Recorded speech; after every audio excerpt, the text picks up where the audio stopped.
it when Johnny forgets how to Scream. stream. When I forget how to scream, that's even worse. Write that down. That's for the Halloween episode. Gotta start collecting them early. Oh, Yeah, we're or else live. we just have nothing for the Halloween episode. That's a bummer. Oh, another year where we have nothing for the Halloween episode. Yeah. Scream. Put that in the notebook.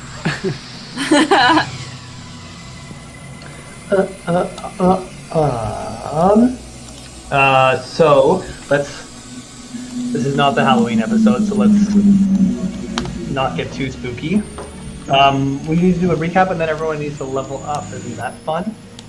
And the biggest part of the level up is that you guys, well, you don't have to, you could choose to keep being the precious specialist that you are, but everyone could pick a new like school of a new sixth stream to have, and then you'll be just really, you'll be extremely versatile. So you're all at level, let me bring up my little level progression table here, level progression template.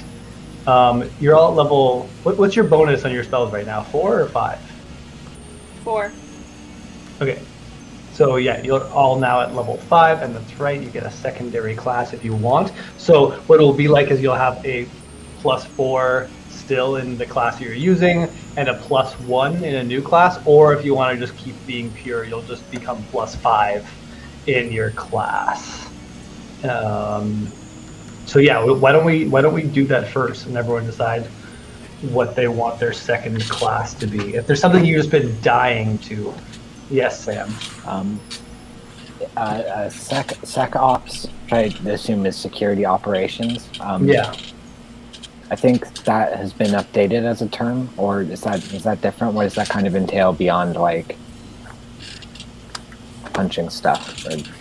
Yeah, so SecOps is like I've been working with it more as like it's obvious it is on some levels like least developed from a player perspective because no one's used it yet. But I find I use it a lot with the NPCs. Like I've pretty much made it like kind of like you're a security officer, but you're also a lawyer.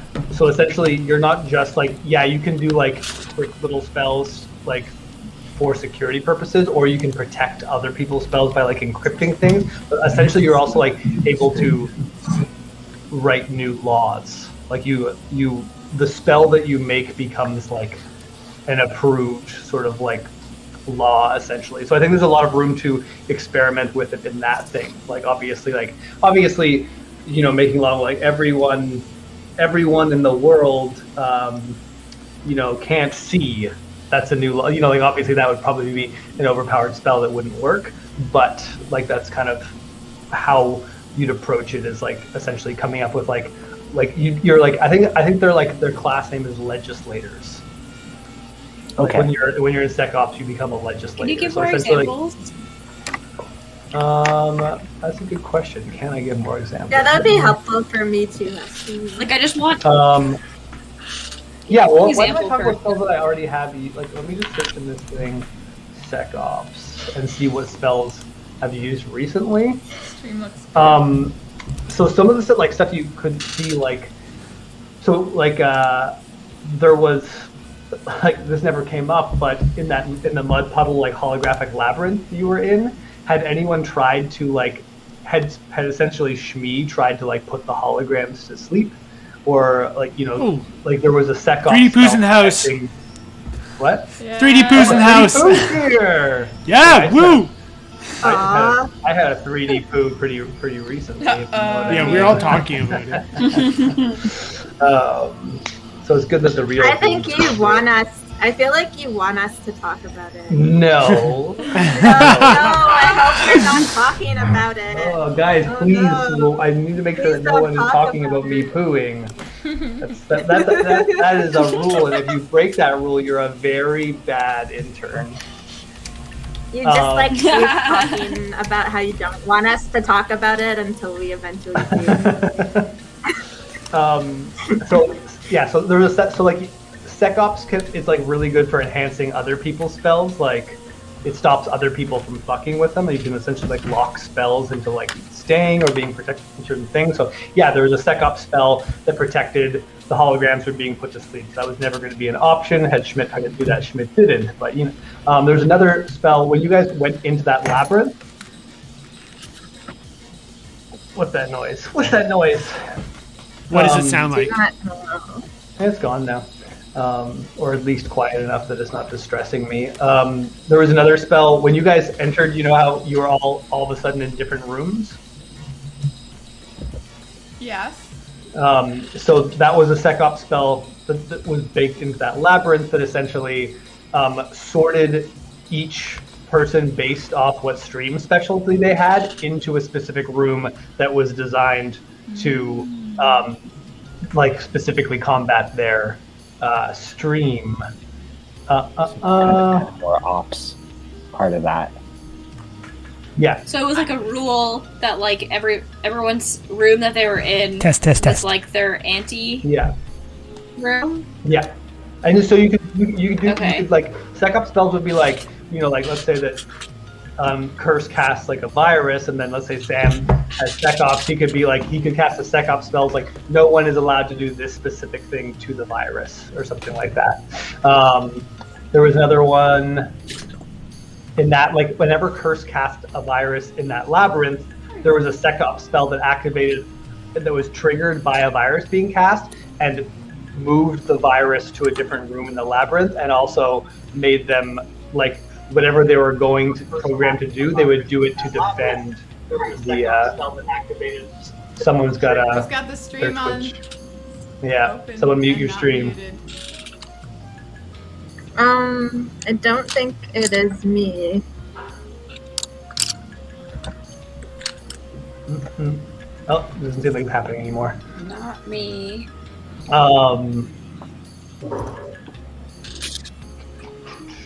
So should we all like SecOps seems like a good multi-class. I thought that SecOps would be good with IP. Yeah, SecOps and IP are like similar in that they're both the most like mediators. Like rather like every other code is like pretty much every other one has like a resource they work with except for IP and SecOps. So IP and SecOps can just be applied to any of the schools in different ways. I was gonna So like yeah. And like there's like since you between the 5 of you now there will be 10 different possibilities, so you guys don't have to worry necessarily about you can decide to pick the same one if you want. But right now we have 2 Fire Keepers and no SecOps and no brand mutation. Wow. I'm on a multi-class in. Can you go through all of them so we could like? Yeah, sure. We'll quickly go over all of them. So brand mutation is specifically working with brands, which functions in 2 ways. I think the most powerful way that it's like used is by changing your own brand and making people think different things about you. But you can also do things. You can affect other people's brands. For example, you can also like use brand elements and like put them other places or shoot them into places. Or you can like use your own brand kind of like, especially since you guys all have these special sentient brands, you can use your brands as kind of like stands in JoJo's Bizarre Adventure, if people have watched that show.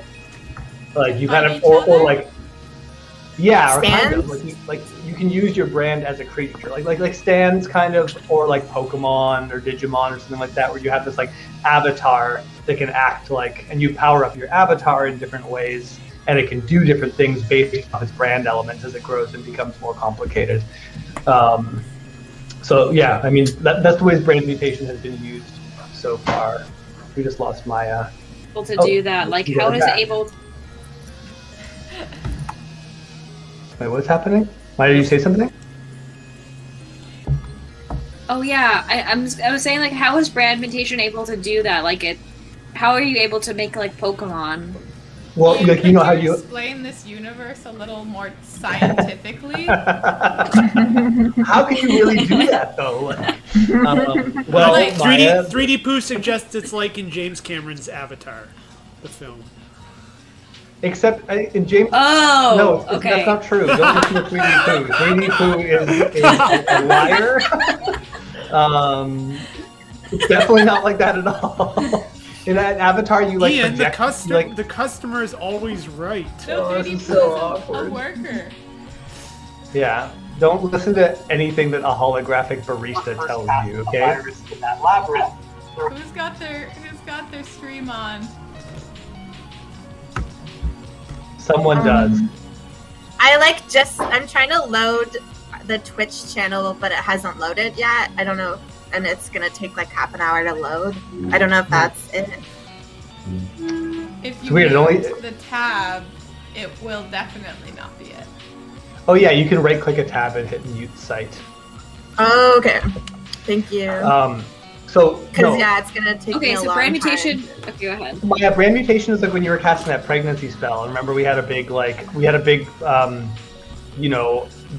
we talked about the different, like for a while where it's like we used the pregnancy spell as an example of how you could and couldn't use it because everyone was trying to make people think that they were pregnant or make, like, anyways, that's what it was. But like, you now have a sentient brand, like that you remember you battled against your own brand in that Mountiverse.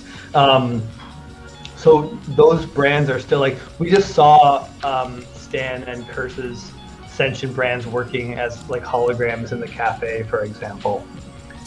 So they're able to do a lot more now, because they're sentient. You can like tell your brand, you can like be friends with your brand and tell it to go do stuff. You can also change other people's brands or add things to it. You can make people not like someone and ostracize them from a group by adding something unpleasant to their personal brand or something like that. Or you can make people you can intimidate people by by adding specific brand elements. But you currently have like a 4 or 5 component brand, and you like add and take away from that and change it. And yeah, brands are like a naturally occurring resource in the world that they're around everywhere because you're in the brandscape. I hope we don't end up depleting this And you can make naturally it your occurring pet? resource. Depleting it, yeah. So far that hasn't been a problem, but maybe that's an adventure for another day. An environmental TGM campaign. Yeah. Oh no. Oh no, we're mining too many brands. TGM definitely treats it like they can never run out of branding. We all act that way, but really, at some point, there's only so much branding in the world. Scary. I know. Is it a renewable resource? I don't know. I'd like to say it is, but do you trust me? That's just a nihilism brand. I think this would be too easy to solve. I think everyone understands holography and buyer pretty well. Like they're the most straightforward.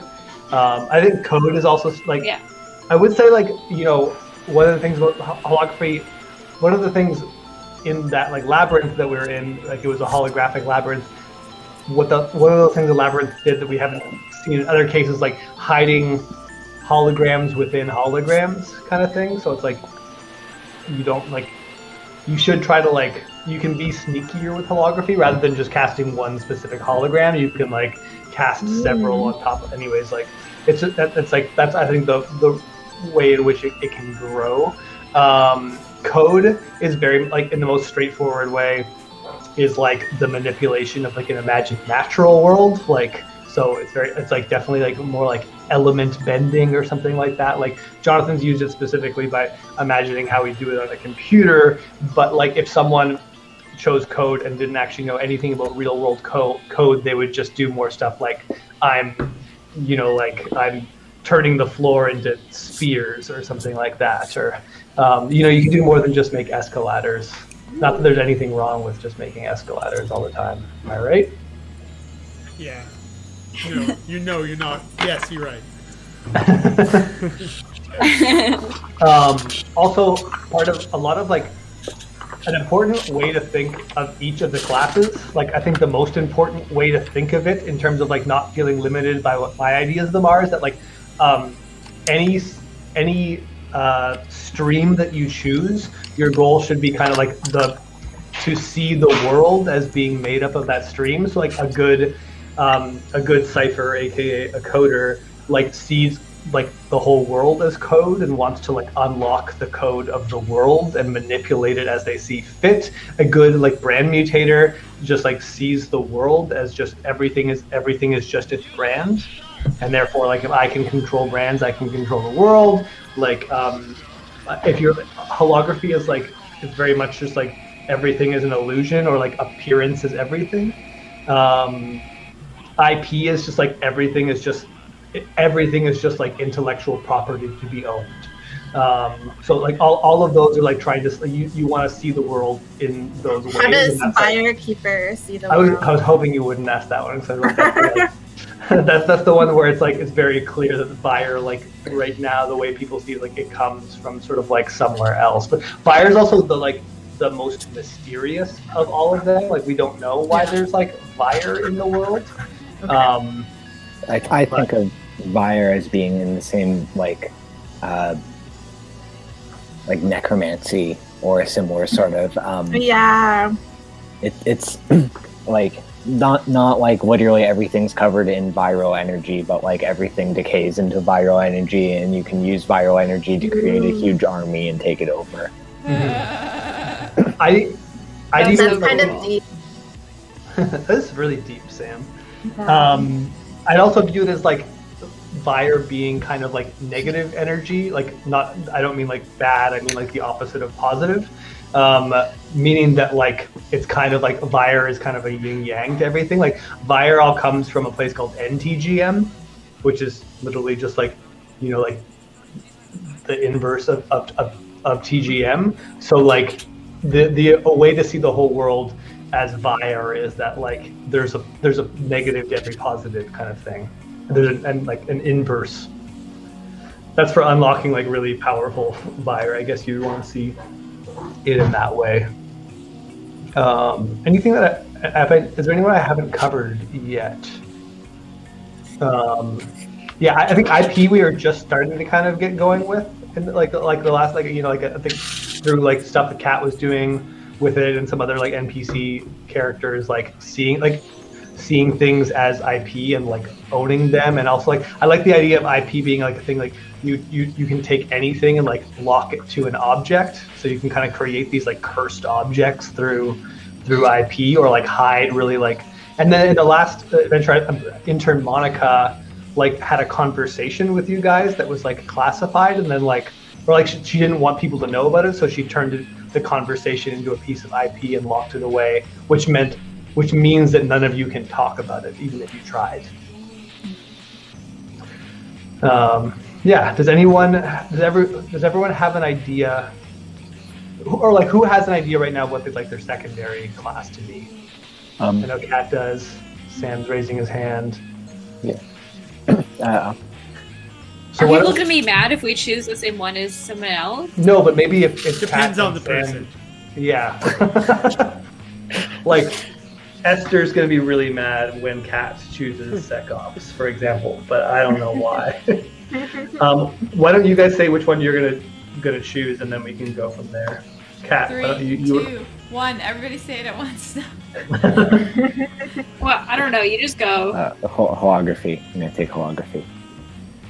Okay, so Sam is going to be, so you're a level 4 brand mutator. No, sorry, a level 4 fire keeper and a level 1 holographer. Okay, can I shift a level over to be a level 2 holographer and a level 3 fire keeper? Sure. Okay, thanks. I have no reason to say no. I would have accepted no reason. And that's kind of cool because you can hide viruses in holograms and stuff like that. Or you can I guess you infected a whole bunch of holograms with fire in the last thing, so this is actually very appropriate from a character development standpoint. Did I do that? Yeah, you like lit the whole labyrinth on fire with a virus. Oh yeah. Like you infected the holographic labyrinth. It was really chaotic, but it ended up working. Right, that rock. Kat, you want to be a level 1 SecOps, or do you want to redistribute your levels as Stan did? Well, I'll also take 2 in the SecOps and the 3 in the IP. Cool. So yeah, redistribute it. And do you have a rationale that you want to explain behind your choice, or are you just kind of picking it for fun? No rationale. Just feel like it increases the odds a little better. Yeah, sounds good. I'm thinking, so I feel like IP or SecOps goes really, or holography also go really well with coding, but then also there's no brand mutators, so I sort of want to pick brand mutator for that reason. Also, so I can try doing stuff with the brand mutation. But you're so but good how at do you code, think, Johnny. Yeah, still I can't just be a code specialist my whole life. Just trying to branch out a little bit. What could I do with code and brand mutation, do you think? You could algorithmically develop brands. Yeah, I mean, I think, like you can, I think code and brand mutation would mix in a way where you'd essentially be able to like make brands have more like physical impact. Especially like since you have a sentient brand, you'll be able to like operate the brand like kind of like more of like a mecha or something like that. Just by essentially like creating physical properties for like stuff that's happening on a brand level. Or maybe can I encode brand effects into pieces of code? Like I don't know exactly what I'm imagining, but something like when an escalator that makes you feel happy, yeah. Yeah, exactly. Okay, cool. I'll pick just level 1 branding and keep my 4 coding. Yeah, actually, I want to do that too. I want to keep my level 4 IP and 1. Yeah, sounds good. I promise I won't change it next turn. No, I really don't mind if people want to play their character a certain way. I don't like mind it being like rejiggered. All right, over to Maya or Esther. The two Esthers. Esther, you go first. I'm thinking that I'm such a Vire keeper at heart that I should just stick with that and keep specializing. It makes the most sense role playing wise, unless there's something that's not taken that I should take. But no, you can stay pure. Okay, I'm gonna stay pure. Just stick to my truth, as Gwyneth Paltrow would say. You gotta speak your truth. Speak my truth. I didn't know how to say it. I kind of got it wrong. Speak my truth. Buyer keeper and barista. Those are my. Can I just take another level in barista? Yeah. Can I just really go for the barista? Wait, I feel like because you're specializing, you should be able to get an extra point with barista. I don't have a reason to say no to that. So. Oh my god, amazing! I feel like it's only fair. You need a reward. Yeah, for I'm staying pure and not getting sidetracked by all these other cool skills and options. Mm-hmm. Yeah, you're staying true to your dreams and ignoring the side hustles. Coffee and viruses. Level 5 bonus. Hey, Kat, don't forget that you have a ribbon around your neck tied there by a magical athletic sheep girl. I hope you haven't been forgetting that while role-playing. Oh, I haven't been drawing it at all. You have in the main one, in the picture of you on the, you have a ribbon around your neck in your profile pic. Right. Just not in any of the. I didn't do any of the ones I'll re-upload a recent image so that I can include that image. Maya, have you made a decision? Okay, I need a re-clarification. So, brand mutation, I can make Pokemon, did you say? That's definitely one way you could approach.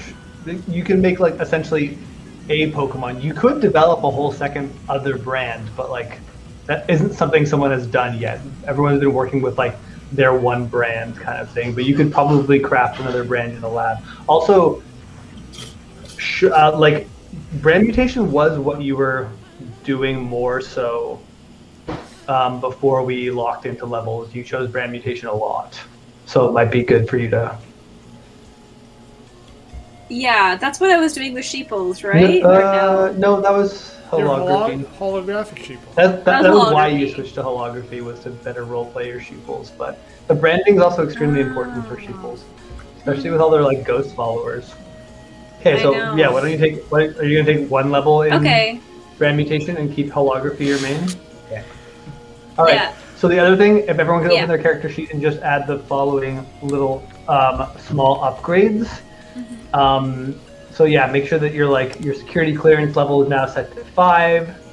That you have your second class written in there, and that your 6 streams bonus is the same, which is 5. Your action points don't change, but your procedure slots now go up to 6, and your battery power goes from 25 to 30. I don't have procedure slots in here. What's that? It should be under lower, 6. Yeah. Under 6 streams, it should say like your designation. Okay. And then, so under designation, Curse, you're still Buyer Keeper, but your total 6x. Yeah, if everyone wants to go to their character sheet and go down to where it says 6 streams, this is where most of the stuff is going to change. But at the top, you're going to change your battery power to 30, and your security clearance level to 5.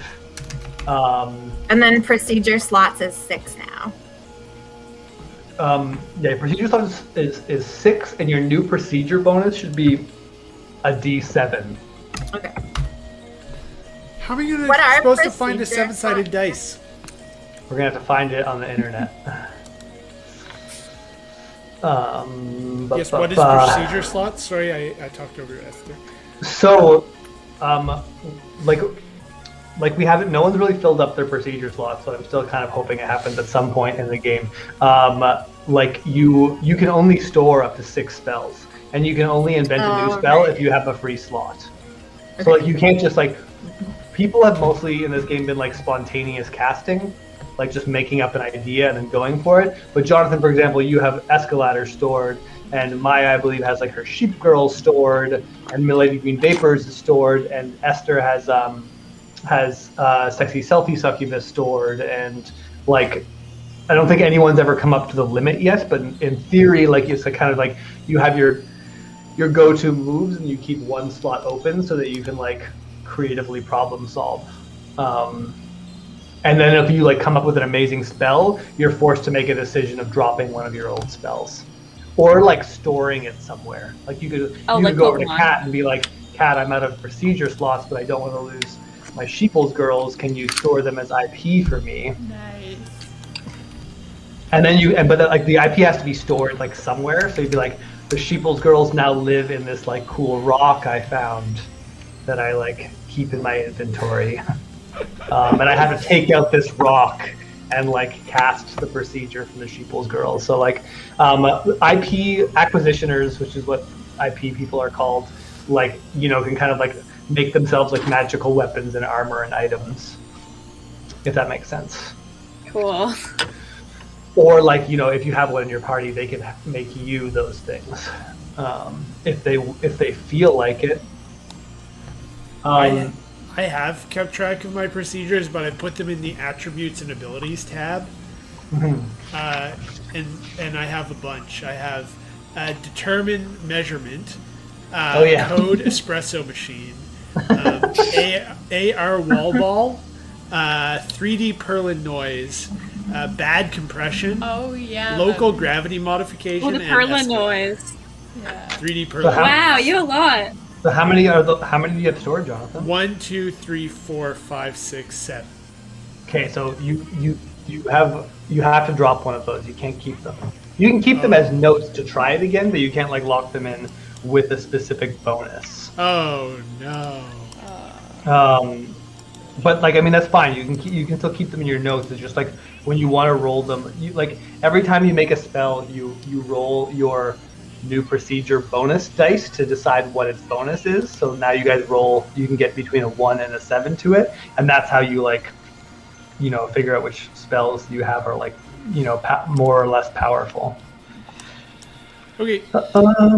And then you do all gain like the class abilities of your new class. So I'm sorry, I have them all written out. Oh, there we go. I found it.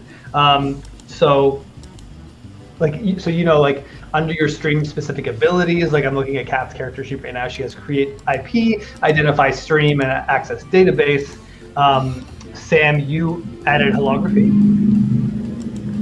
So you now add like create hologram, sleep hologram, and holo projector to your stream specific abilities. Pretty much like holo projector is like an app on your phone where you like craft and emit your holograms from. Sorry, on your peripatetic. And creating holograms and sleeping holograms is just like your kind of bread and butter of spell casting. Jonathan, you added brand mutation?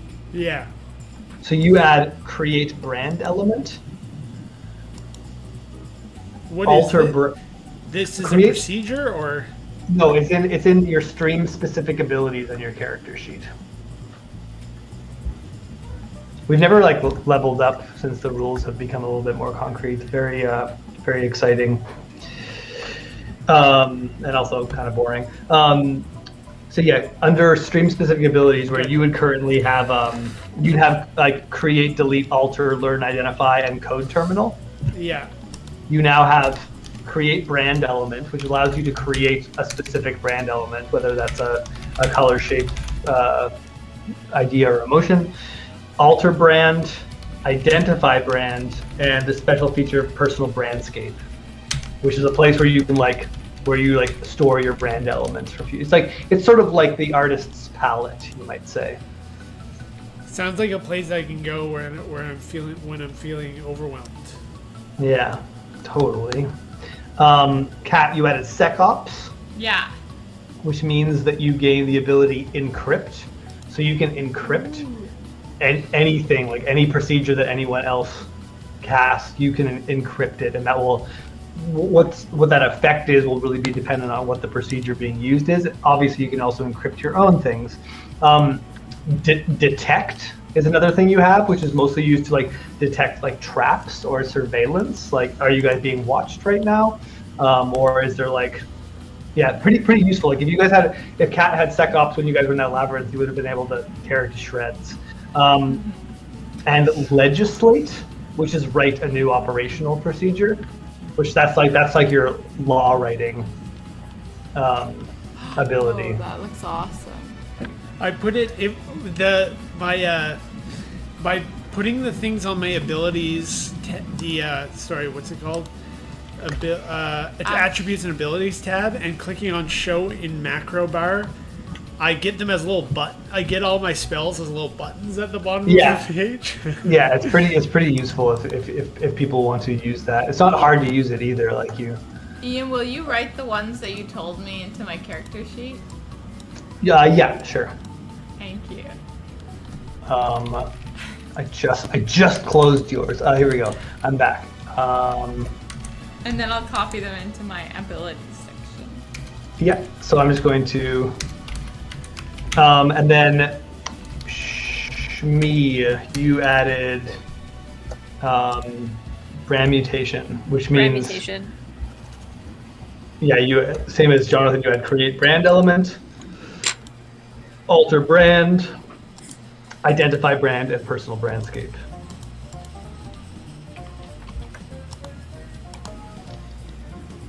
Okay. That's right. Into my cats. Encrypt, detect, and then legislate. So, Kat, you are now an acquisitioner / legislator. Yay! My mom will be so proud. Yeah. You finally made it. And Maya, you are a brand mutator. One second, just bring it to your character sheet. It says a hologrammer slash brand mutator. Jonathan, you're a cipher slash brand mutator. Sam, you're a holographer slash Firekeeper. And Esther, you are a pure Firekeeper. Pure viral energy. Mm-hmm. Okay, so just the tiniest smidge of a recap. Just a wee smidge. Because more to remind you where you guys are, because you guys ended last episode by like staging some sort of crazy prank. I believe Kat coined the term. Kat, what did you call it? I wrote it down. The bulletproof plan. You guys are about to embark on what you affectionately call the bulletproof plan. Oh, no. Which means that Stan and Esther each created a new virus. Each was a different a coffee snob. I believe. I forget exactly how you each described your coffee snob, but they were a little bit different. Like they had kind of. Mine is different. Chatty, and Sam's is silent. Right. Yeah. We can revisit what those looks at, and they are currently walking towards Lick's Cafe, which is a like strip of pavement with a basketball hoop and a very scary looking guy sitting on a cooler wearing a green wrestling onesie. And there's a little picture of him sitting on Lick's right now, so you can look at him. You guys cast the spell before you saw him, and they were kind of like, oh man, we're playing a prank on like a mean-looking man. And he's also currently talking with Intern Carpet, which you didn't realize when you cast the spell either. And we're like, oh no, we just like are pranking a guy, and like the sheriff is right there too. And I think your plan was something like we're going to like send in these snobby customers and then save him from the snobby customers. Anyways, you guys are responsible for that. I don't have to. Like, I just have to decide what intern Rowdy Randy does, and Intern Carpet. But before that, just a couple of things, just because I don't want to be lost from memory. Because you had a long sort of like you're chatting with like Intern Monica for a while, and a bunch of stuff happened. Like Cashew found out about Beige Kathy. Stan and Cashew got like locked in a cage for a brief period of time. You guys all found out Stan is the real Stan and not the fake Stan who you've been hanging out with pretty much all along. Intern Monica, yes, like when you found out about the Beige Kathy stuff, she like made you guys all like pretty much swear a IP vow of silence, so you can't talk about that with anyone else. Curse specifically noticed that the IP that you gave Monica, like from the mud puddle, the like the mud pie recipe that you gave her, she extracted something else from it. Curse saw that specifically. I don't know if Curse told anybody, but it was like maybe Monica's doing something without telling you. And yeah, I think that covers the most important points I don't want forgotten from last time. And we are back, and you guys are watching two snobby. If Stan and Curse, if you can each describe your snobby virus that is currently walking into Lick's, and then we'll go back to decide what you guys do. Lick's?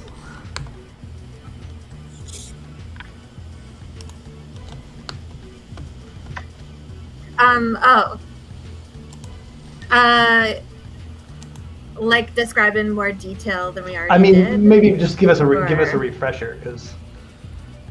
Okay.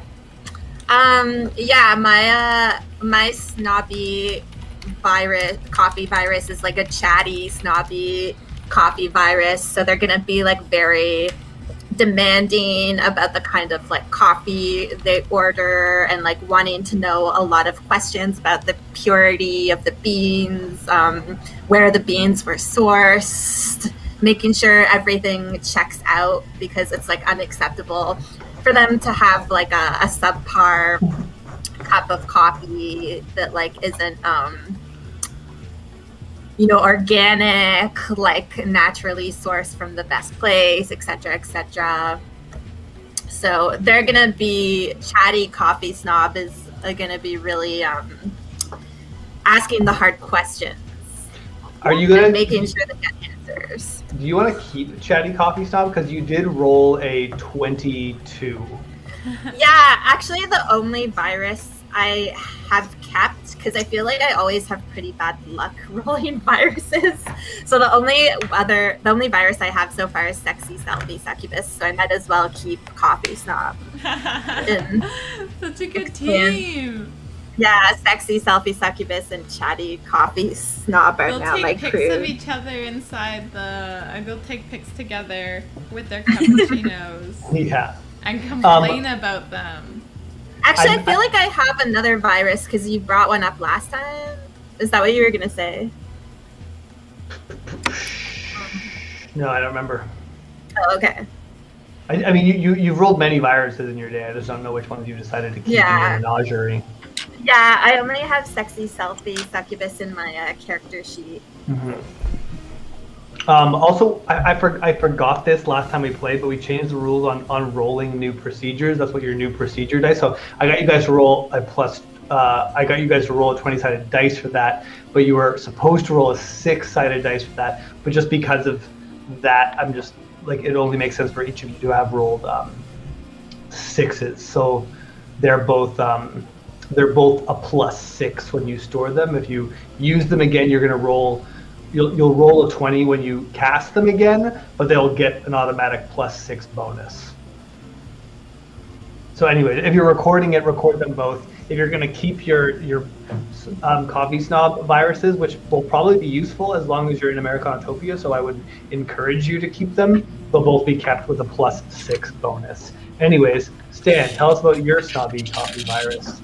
Right, my coffee virus, Snob, is the other kind that comes in and is very, very stern and quiet and very vague in their order, but very clearly, if it is not made properly to their expectations and sort of like high-class society that isn't explained, there is going to be a problem. And with that person carries a general sort of malaise or bad aura that really, puts everyone else in the area on edge, uncomfortable. An area of effect spell. Yeah, the old dark cloud of energy. Kinda. Oh, I hope this guy's not going to be mad at me. He's going to be mad at something though. Uh-oh. So I'm gonna, if you guys have the unroll 20, the map up in front of you, I just want you to imagine.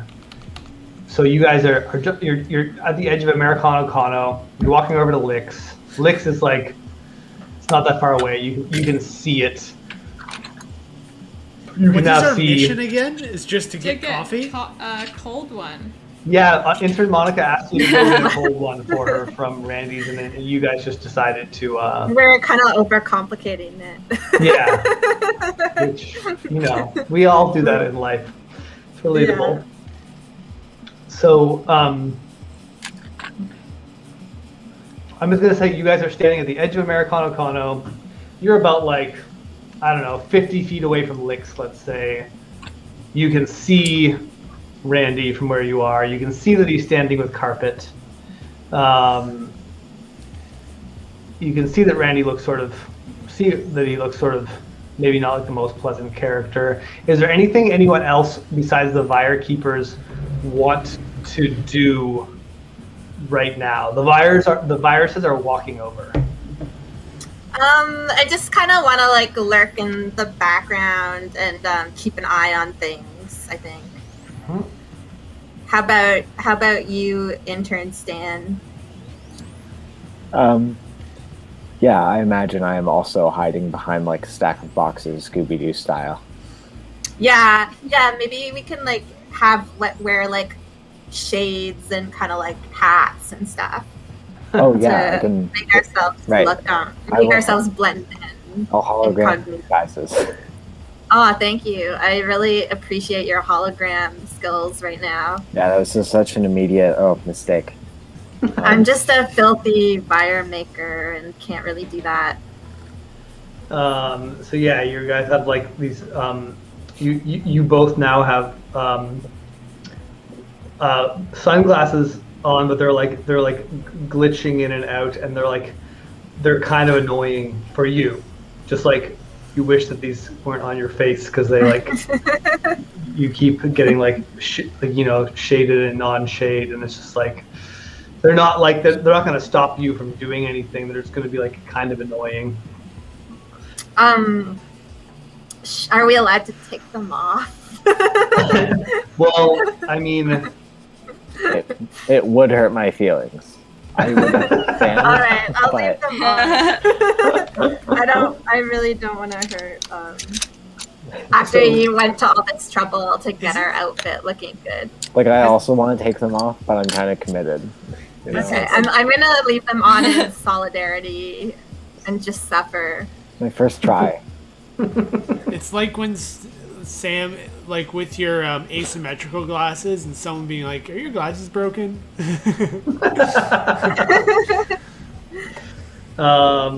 Says Jonathan with his perfect round glasses, looking down his nose at glasses which Sam is not even currently wearing. I did get those glasses fixed recently, and the receptionist asked me, what happened here? And do you like them like that?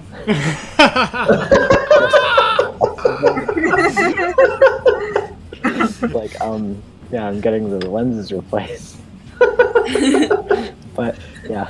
Do you want me to bang out the frames so they're both in shape? Freaking smithy use of new glasses. I'm a plastic smith.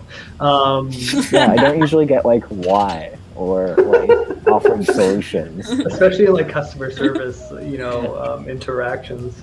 All right, what do the non-buyer keepers do as you watch these two viruses walk towards the foreboding area of Licks? Not the burger joint, but the Americanotopia Americano kiosk. I'm stressed that our plan isn't going to work now, so... because of the glasses not working? Sorry. That's sort of like the shit cherry on our shit cake. Well, I don't see you contributing to this shit, so... Maybe, so maybe we should do something about it. Throw around opinions. I'll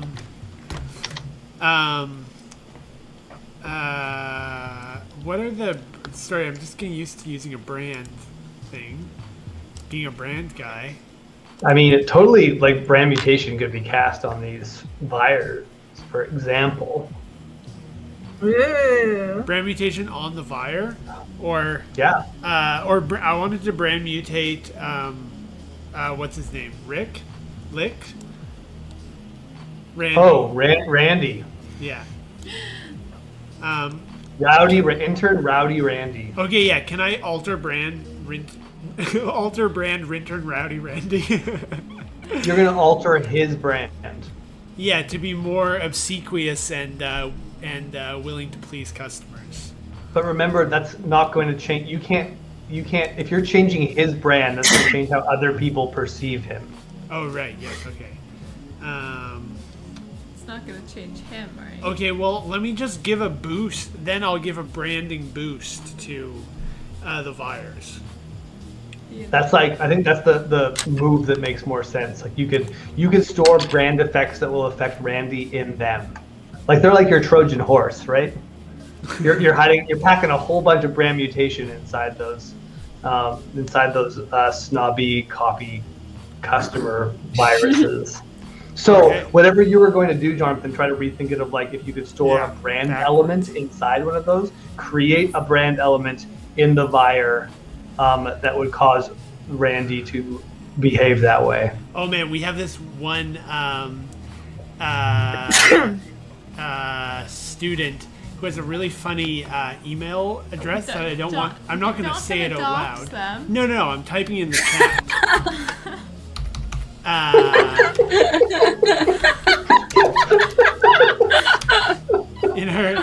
That's he's like a very sort of a hassle to deal with, and he has that really intense email address. So like you don't want to, and trying to be good customer service to him, but it's sort of intimidating because that email address is really intimidating. Brand onto these people of like being someone who's annoying to deal with from a sort of customer service perspective, but being intimidating as well, and like wanting to serve them just because you want to like get them out of there as fast as possible or whatever. So what I want you to do with brand mutation is I want you to come up with like a word or a sentence and decide whether it's an idea or an emotion, and then you're going to create brand element. Yeah, cool. I'm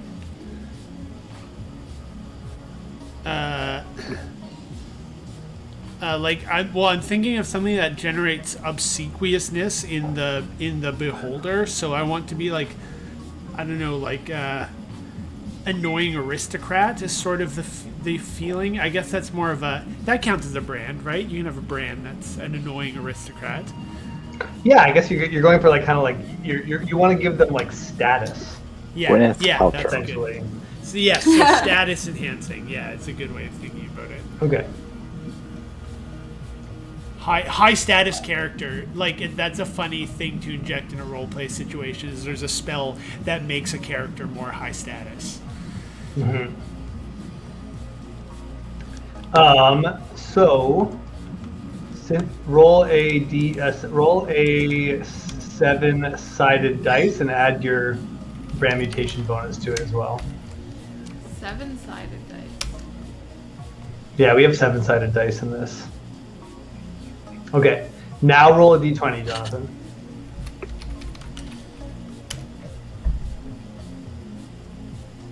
Oh, nice. Oh. Okay. So can I add that to my thing too, sheet? Yeah. So you're putting it in with the bonus of 4. Oh, but does it take up? I have the same procedures I have to share between my coding and my brand mutation, right? Cool. Kat, that was a really high roll. Congratulations. Good job, Kat. Wow. Kat just rolled a 12,345 sided dice. It's pretty good. I think it's pretty good. You got an above average roll. Pretty good. What do I? What would this be? Enter? What would I? Because this is just alter brand that I'm using, right? But I'm altering it in a specific way. No, you are creating the brand element of status. Okay, cool, great. That seems like a useful thing to add. And I think it's the emotion of status more than the idea of status. You want him to feel status like emanating might be from them. M-level coffee snobs. Like as annoying as these people are, I should probably put on my best customer serving face. Is that right, Jonathan? Am I interpreting your will and your wish? I'm entering it in as high status brand. Wow. And then do I use any? So the D20 I roll every time. Which of these rolls do I keep in my character sheet? You keep the 7-sided roll. So you rolled what? You rolled a 3, right? And what is that number called? That's just going to be the bonus on the procedure going forward. So you'll always roll a d20 whenever you cast it, but you'll get to add that bonus and your like stream specific bonus. So put it in as +4. It's just that if your brand mutation level went up, that spell would also go up. Cool. Sorry for me figuring out the rules as we go. No, that's the point. I put that in the description on Twitch and YouTube, etc. I put watch as we develop a role-playing game. So we're just, they're getting what they paid for.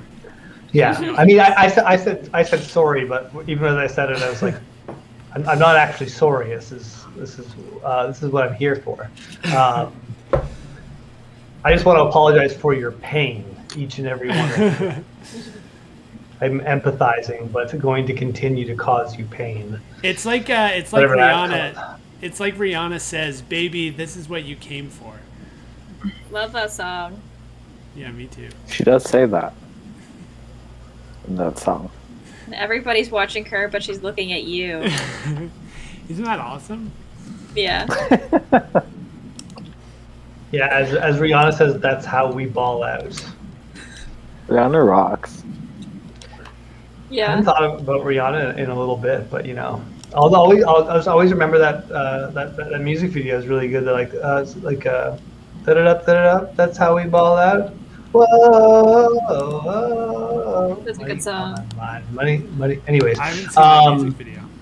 It's like not like it's like a mind blowing music video. It's just like I don't know, it's kind of like stripper rebooty.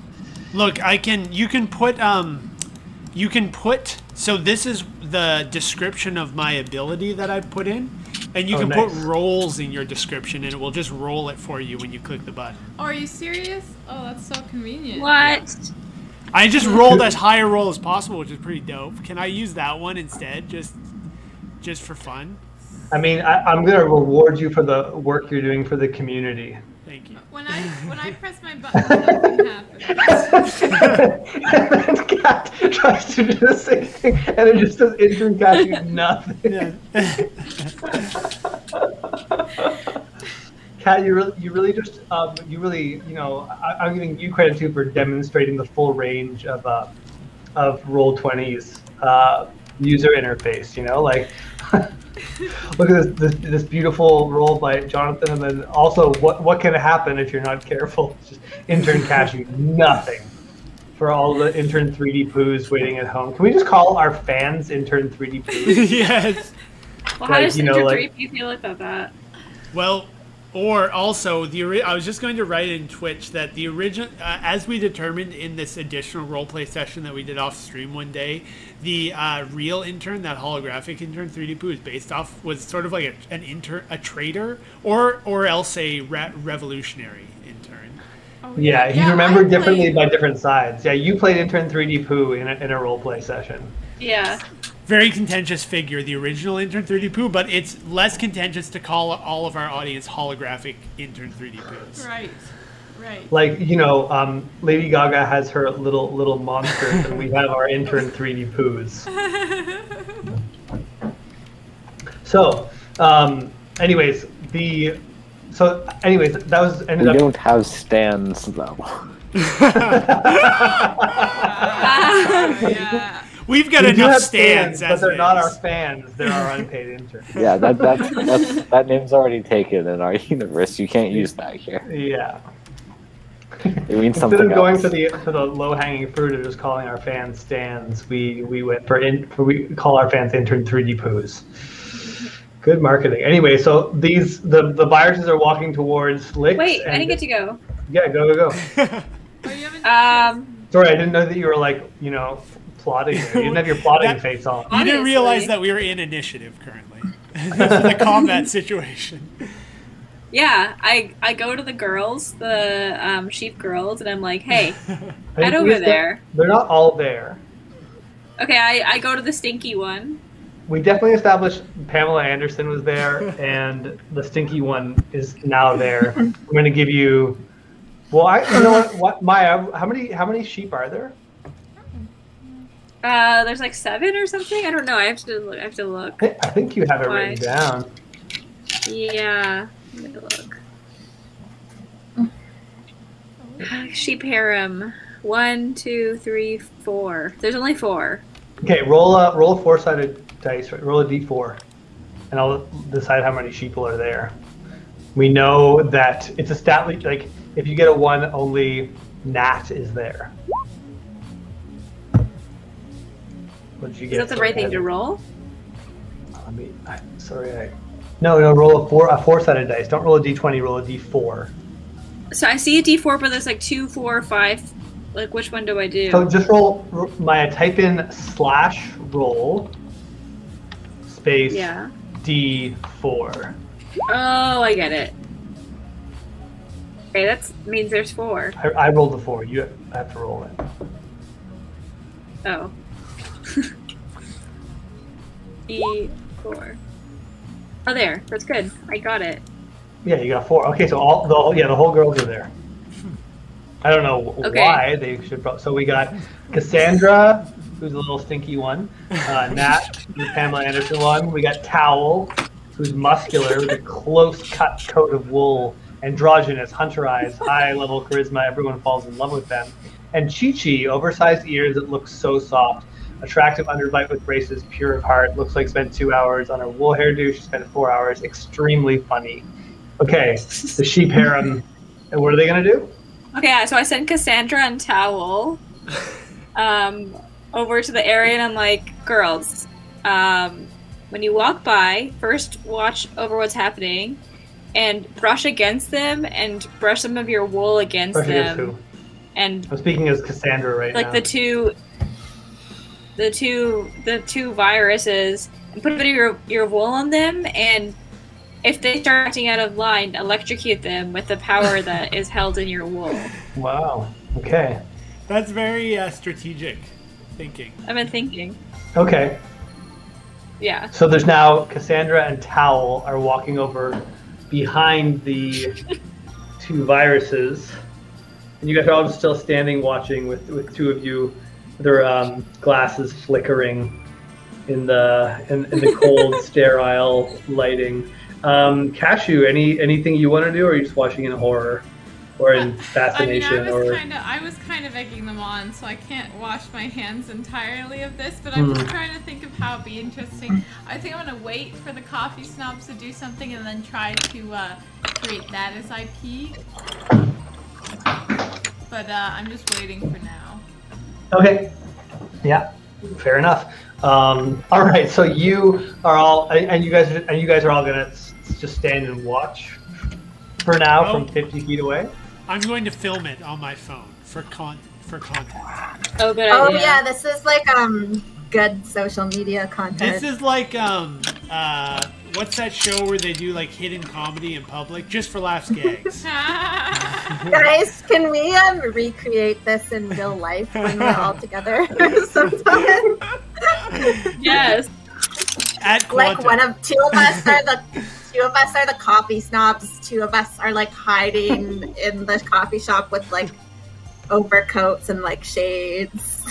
One of us is filming. Yes. Amazing. The guy that I'm basing this Rowdy Randy off of is this guy I worked with at Jimmy's, who he was like older than me and had worked in cafes for like his whole life, and he really wanted to be an illustrator.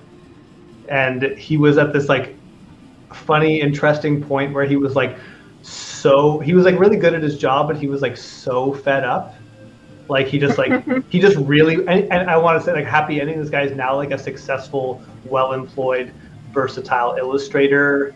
Like, he gets jobs with like the city and stuff like that. He's drawn stuff for like, city plan. Like it seems like he's doing really well. But by the time he was so like miserable, but like he'd take delight in like people he worked with that were like nice or funny or whatever. But he was like, I'm trying to like capture in Rowdy Randy this like character that just like is just extremely fed up. Yeah, I wrote like a backstory about how he really wanted to be a holographer for like Tough Guy Mountain, and like and he's so upset that he's still in Americanotopia. Like he's really, really, really pissed about it. But he has a role down here, anyways. Once we're done harassing him, we should encourage him to pursue his dreams. Your characters don't know anything about this, so this is just between you guys and me. Don't tell Kirsten, Shmi, and Cashew, and Stan and Johnny about this. Yeah, he's just the competition. Remember. Yeah. Yeah. We can't get too attached. So yeah, you watch the viruses followed by the sheeple walk up to Lix. You can't hear from this distance. You can see them. You can't quite hear them though, which is like something you could obviously decide to change. You want to go closer, but you'd attract attention. That is up to you guys. Well, I won't attract attention because of my incognito disguise. Actually, why don't you all roll perception checks? I'm gonna run and pee really quickly. Okay. Oh. Intern 3DP. That's a good intern character.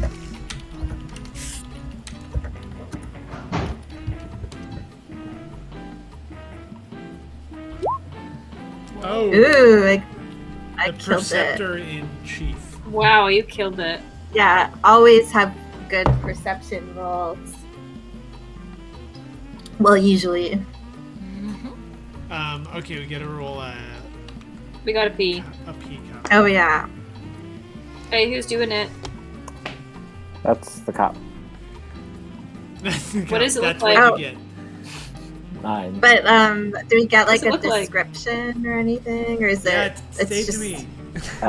Really plain white mug, like startlingly like it clearly came what's from the the mug material? factory before it hit the like printing factory.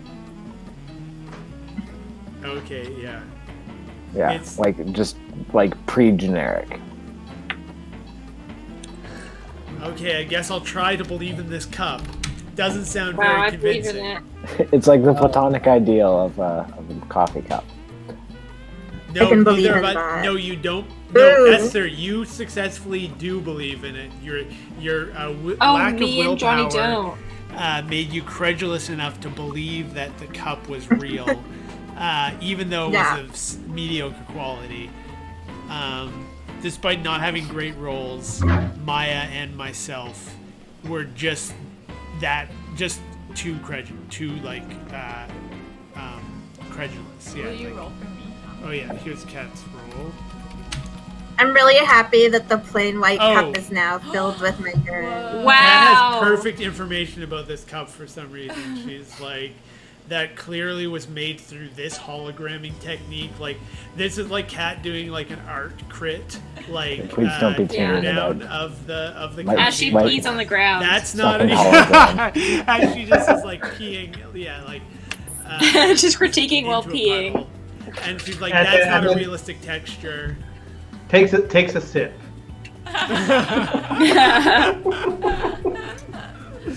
The most Describes the bizarre- mouthfeel impeccably. If there's one person who knows about the mouthfeel of this pea, it is intern Cashew. Okay.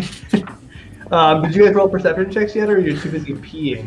We Yeah, did, we did. Esther I got a did 7. really well. Esther did the best. Yeah, but Esther- I like remember, I that- got a 7. I like to like shame you guys for fictionally peeing while I was actually peeing. Like, oh, if you're done peeing, I guess we can start. Yeah, the guy for whom we had to invent a mini game about to occupy the time when he was peeing. Because he pees so frequently. Yeah, I'm not set up to be a streaming dungeon master because I pee so frequently. Because you stream Um, too much. Yeah, it's Yeah, a different kind of I'm streaming. Too much of a streamer for the stream. Streamers get it. Streamers get it. All you streamers out there, I know you know. Okay, so Esther is the only one that's like really seeing anything. Esther. And I've seen a lot. Yeah. So yeah, you with your eagle eye. Again, too far away to hear, but you can see everyone else. You really don't see this. Some of you get distracted, literally. At least, what are the actual rules here? Esther got a 21. Maya got a 9. Stan got a 6, Cashew got a 7, and Johnny got a 3. So Johnny and Stan, you both get like you forget to pay attention. You They're just on their forget to. phone Yeah. or whatever they're called, pyro. Peripatetics. Yeah, peripatetic. Peripatetic. Peripatetic. Peripatetics. I think I looked it up in a thesaurus or something. No, that's the guy that comes out of the ambulance to come help. Yeah. Not a great paying job, but it's a career. So Esther, you see, you hawk eye in on Rowdy Randy talking to intern Carpet, the sheriff. You see intern Carpet look up way before intern Rowdy Randy, and notice the approaching Vire and Sheeple. She whispers something to Randy. She looks over at you and makes eye contact. Uh-oh. And then she walks off. Jig is she up. leaves. She leaves. Yeah. Can I be like, hey guys, did you see that? Yeah, you Which absolutely they can. Okay. And I can. See what? See what? Oh, what's wrong with you guys? Didn't you just see that happening what happened right in front of us? Intern Carpet, I think, noticed that we were here and might be on to us about our chatty coffee virus, about our coffee viruses. She gave me a weird suspicious look before leaving. Boy. As you say this, Should I get a towel, Cassandra, to tag her? Yeah, tag her. Wow. With their wool? Or like. Yeah, and maybe electrocute her if we need to. this is the sheriff. This is the real Sheriff Woody of this children's playroom. Just so you know, you can do whatever you want. I'm not saying you can't do that. I just want to I want you to feel the appropriate amount of. I guess actually, Intern Shmee's never met Carpet. It's only Cashew, Johnny, and Curse that have. Yeah, I have no fear. Okay. Yeah, she's kind of a hard ass from when I met her. I think we should watch our backs. Yeah, I'm really scared. Yeah, she gave me some no nonsense vibes. Yeah, she's one Vibes, tough cookie sheriff. So that's what you got. Your big repellent is vibes. No, I'm just not that scared of her. That's all. She's gonna vibe with Dude, me. she could arrest us. That would end You our haven't whole seen career. how powerful her vibes are. You wouldn't talk if you were perceiving her vibes the way I was. Vibes is pure brand mutation in this world, by the way, guys. Like in this world, vibes are real. Whoa. They're not just. Not just. Yeah, intern Stan. Vibes are real. Right. Somebody puts on a hologram and all of a sudden they're all cocky. Curse, so as you're saying this, you're keeping your eagle eyes on the situation Someone has to. unfolding, and the virus arrive. Intern Rowdy Randy looks like a little bit off-put for a sec. Like he's just like, why is Carpet leaving? Like, who are these fucking clowns? Like, he looks not ready to receive, and then sort of like greets them cordially, if a bit coolly, you know, like maybe a little bit like standoffish barista, but not hostile. It seems like one of the viruses, the chatty virus, orders something, and he's sitting on a cooler, like a picnic cooler, and he gets off of it and opens up the picnic cooler. You, with your eagle eyes, like see a brief glimmer of light when he opens it up. You're like, whoa, there's like something in that cooler. You can't. You're too far away to see in it. What the quiet snobby barista opens, picks up the basketball on the ground and takes a shot.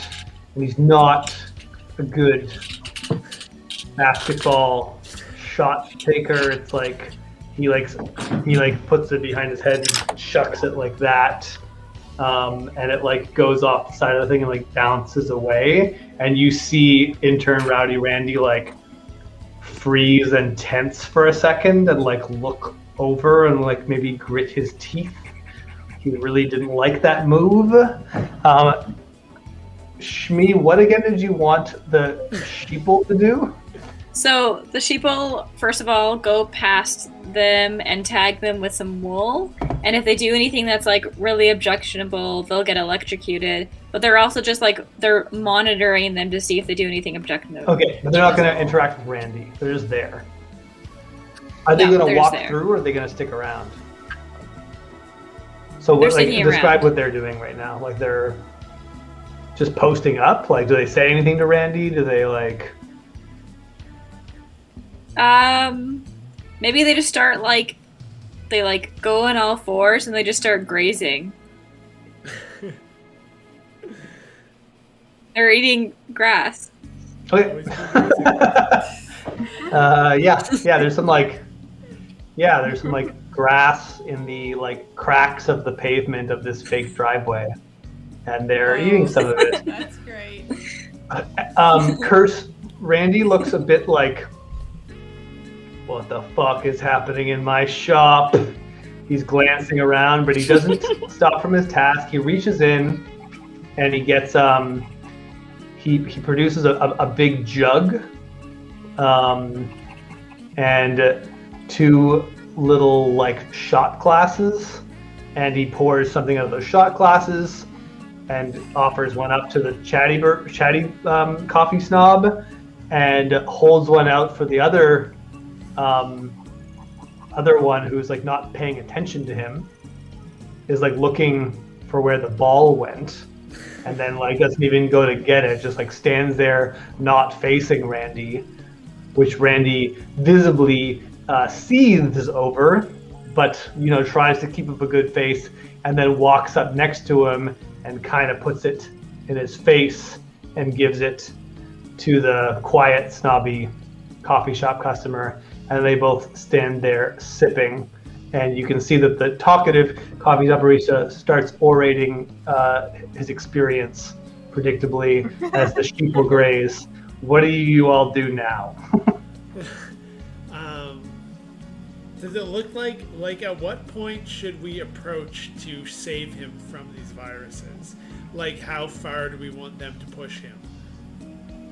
Well, they haven't. Let's let them. Maybe we should go now. Started.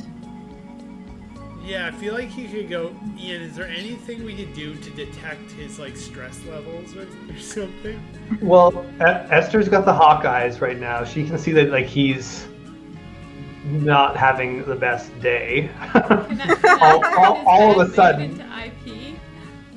can you turn his bad mood into IP? Like you want to bottle that, eh? You want to like, you think this is a nice vintage, and you want to keep that. Yeah. Oh, wait. Have you ever bottled your bad mood as a coffee employee? Yeah, definitely. You should Kat, bottle it and sell it to customers. is your Or idea recycle a little. is your idea that you can take away his bad mood? I don't know. I was just trying to figure out what I could do as an IP person in this situation. No. So am I. I'm not saying that to ridicule you. I'm just clarifying your intentions. I'm like, oh, can she do that? Well, maybe, because I was thinking, like, what if we could offer like salvation to this cute barista by bottling his emotions as IP, but then we threaten to give it back to him if we have to. I don't remember why we're antagonistic towards this character, though. So it's just I think we're just being jerks. No, it's because we're right next to him, so we want him to be both appreciative of us for like taking of these customers, and perhaps like we have some sort of leverage over him. That's my. I think you can definitely. I think it's worth a try to do this. I feel like this is like the invention of a new procedure. I feel like it would be an IP spell, and it would be like bottle emotion or something like that. So roll your initial bonus, which is like, so roll a d7. Oh. D7, and then what? And add your IP bonus to it. Oh shoot, I didn't do that. My IP bonus is 4, so would that give me 8? Yeah, so there's a +8. Now, to use the spell, roll a d20 +8.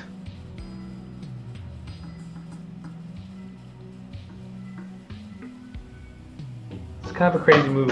Uh-oh, I went to the wrong Yeah, page. very outside the box thinking. Love it.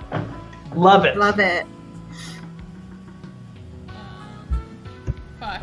Sorry, I'm like forgetting how to. Do you want me to do input it? Stuff. No, I've got it this time. Okay, no problem. Yeah. Roll a 2, What? okay. Wait. What? Are you serious? I got a 2 Yeah, even though I had a +8? Yeah. No, she got a 10. Ooh. Yeah. Oh yeah, but no, she got a 10 total. But I only rolled a 2 and my bonus. Oh, I see. That sucks. yeah, so I'm definitely gonna say that it doesn't work. You can still choose to store that spell cat because it does have a good bonus. It has a +8 bonus. Yeah. If you want to store that spell, bottle emotion. It sounds like a cool thing to use in other situations, even though it didn't work out this time. The roll was poor. The idea was of quality. However, Curse, right as Cashew does that, you see Intern Randy look over at you guys. At us? Yeah. Uh-oh. You have been noticed that you're all like posting up and watching him. Yes, guys, look cool. Maybe I can order a coffee to be less suspicious. Sure, get in there. Okay, I'm gonna get in there. Yeah, I also act like I was just headed towards the cafe. Okay. I'm looking at the cafe because that's where I'm going. It's normal. Mr. People Skills over there. Yeah, we're just here to order coffee, just like everyone else here. You guys? Yeah. No, go you ahead. Can I brand mutate the sheeps to be like someone you would want to confine in and to, Confide in? share with, and you maybe just want to, confide in.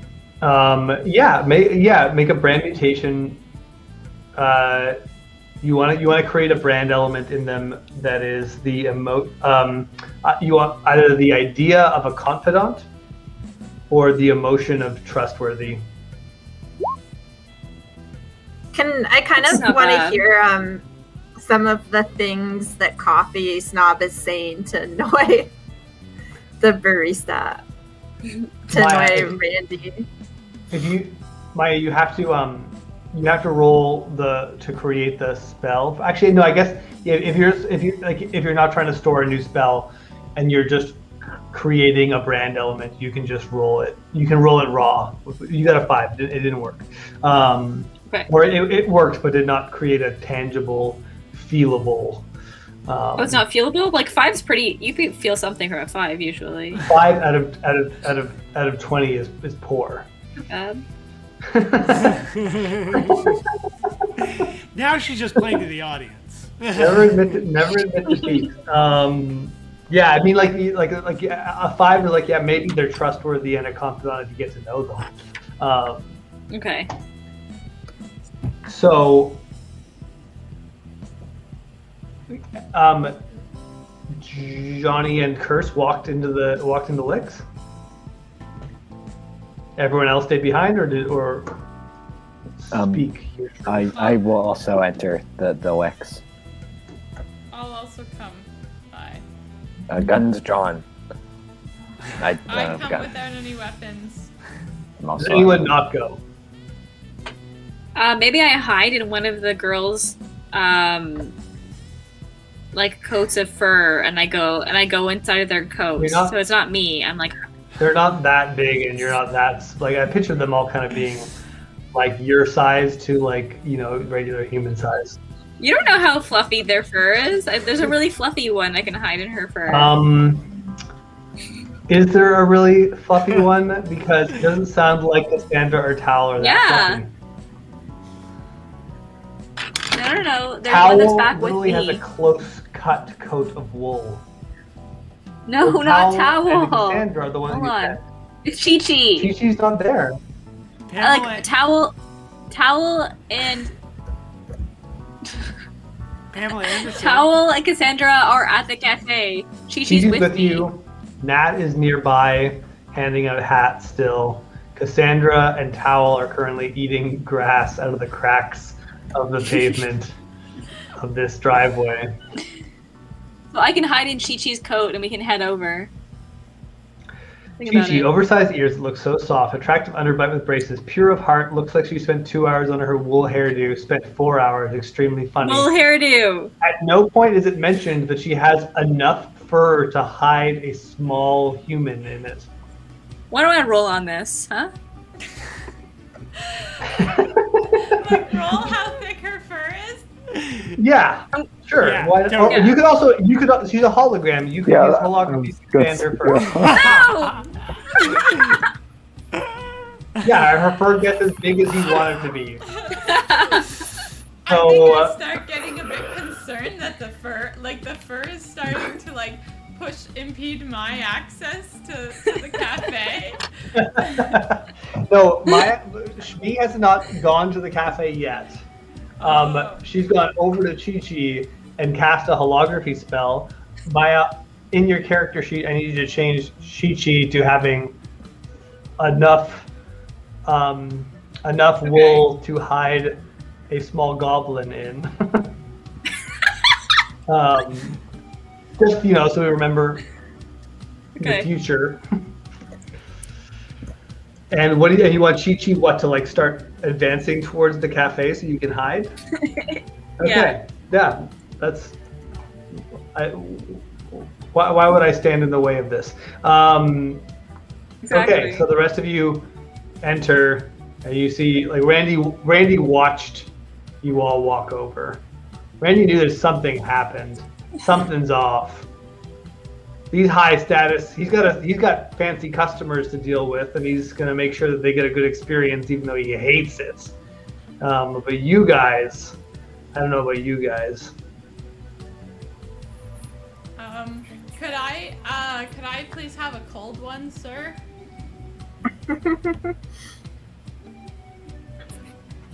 Actually, 2 cold ones to go. Yeah, I guess that's fine. He walks over to the cooler. Ooh. That was a cold reception while ordering a cold one. He opens up the cooler. Curse, you see the same quick flash of light for a second. It looks like actually, Curse, roll another perception check. Okay. Shit, my computer's freezing. Sorry. I can roll it for you if you want. I can switch it. Curse, what's your perception bonus? It's Do you have one? +2. Oh, I think I can roll it now. Actually. All right, cool. Don't want to deprive anyone of the joy of the roll. Okay, so great. You see that when he opens the cooler, it's like when he opens it up, it's like for a second, it's like like tunnel or something to somewhere else. It's like glowing with light, and then it quickly changes into a pile of drinks. A pile of bottles as well. There's like a pile of bottles and a single big like moonshine jug. Okay. He reaches in. He gets out 2 of the bottles, holding them in one hand, kind of like that, and he hands them to Cashew and says, "Great, there you go." And then he kind of like squints at you and is like, "These friends of yours?" And he vaguely motions to like everyone, like the grazing sheep girls and the coffee snobs. And he addresses you, Cashew. He's addressing me? Yeah, he just hands you the cold ones and he says it. "These all friends of yours?" I'm a little offended. Yeah, oh wait, the coffee snobs? Oh, I know some of these people. Most of them are okay. Which ones do you know? The interns. The ones that you just walked up with, eh? So you don't know these other people. I can say I haven't seen them before today in my life. I think that was a little suspicious. Make a people skills check, Kat.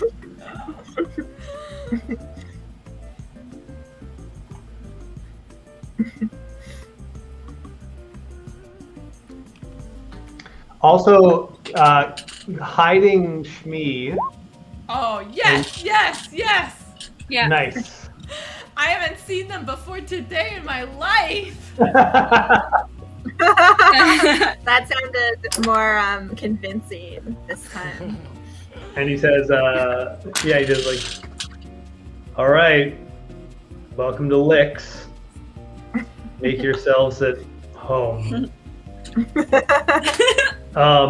Shmi and Johnny, roll a detect. Make a brand mutation check. Just roll a d20 plus your brand mutation. Ooh.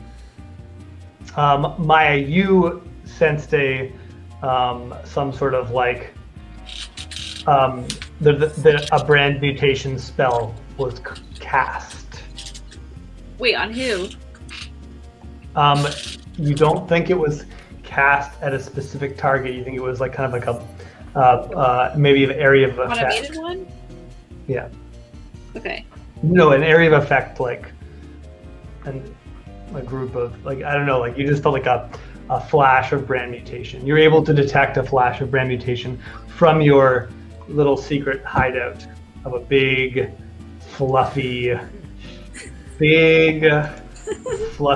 Chi-Chi with her oversized ears that look so soft, attractive underbite with braces, pure of heart. Looks like she spent 2 hours on her gigantic wool hairdo that is enough to hide a goblin in. She spent 4 hours. Extremely funny. Sounds charming. What next, rest of you? Can I go? Approach Randy and say I would also like a coffee, please. Yeah, it's pretty good. You want a cold one or you want the moonshine? I'll try some moonshine. That sounds delicious. You think it's pretty good, eh? You haven't tried it yet. He says to you, Kachu. I crack open one of them. Nice. And I'm like, to Randy. Oh, nice And one. he says like, haha, you're good at guessing quality. I like that. He opens up. He opens the cooler. While he does that, I'm gonna cast a high status brand on myself. Nice. But then he'll know that you cast the high status brand on the viruses. No, you won't.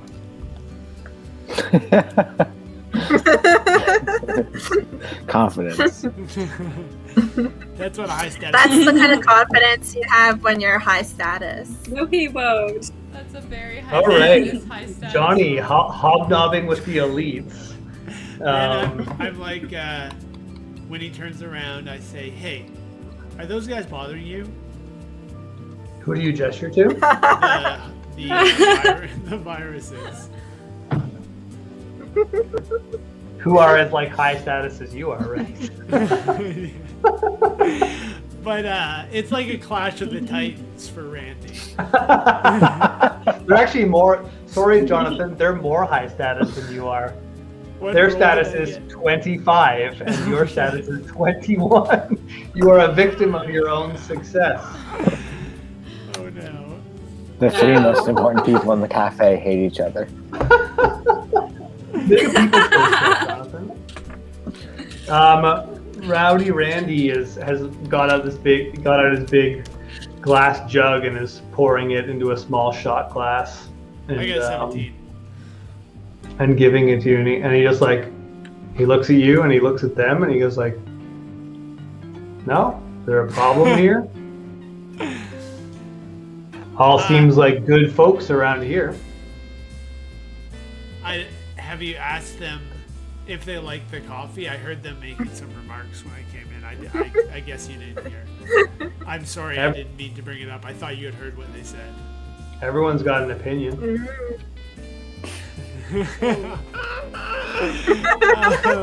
And I'm curious to hear what yours is. Give it a sip. Oh yeah, by all means. I love trying new things. That's the big part of my personality.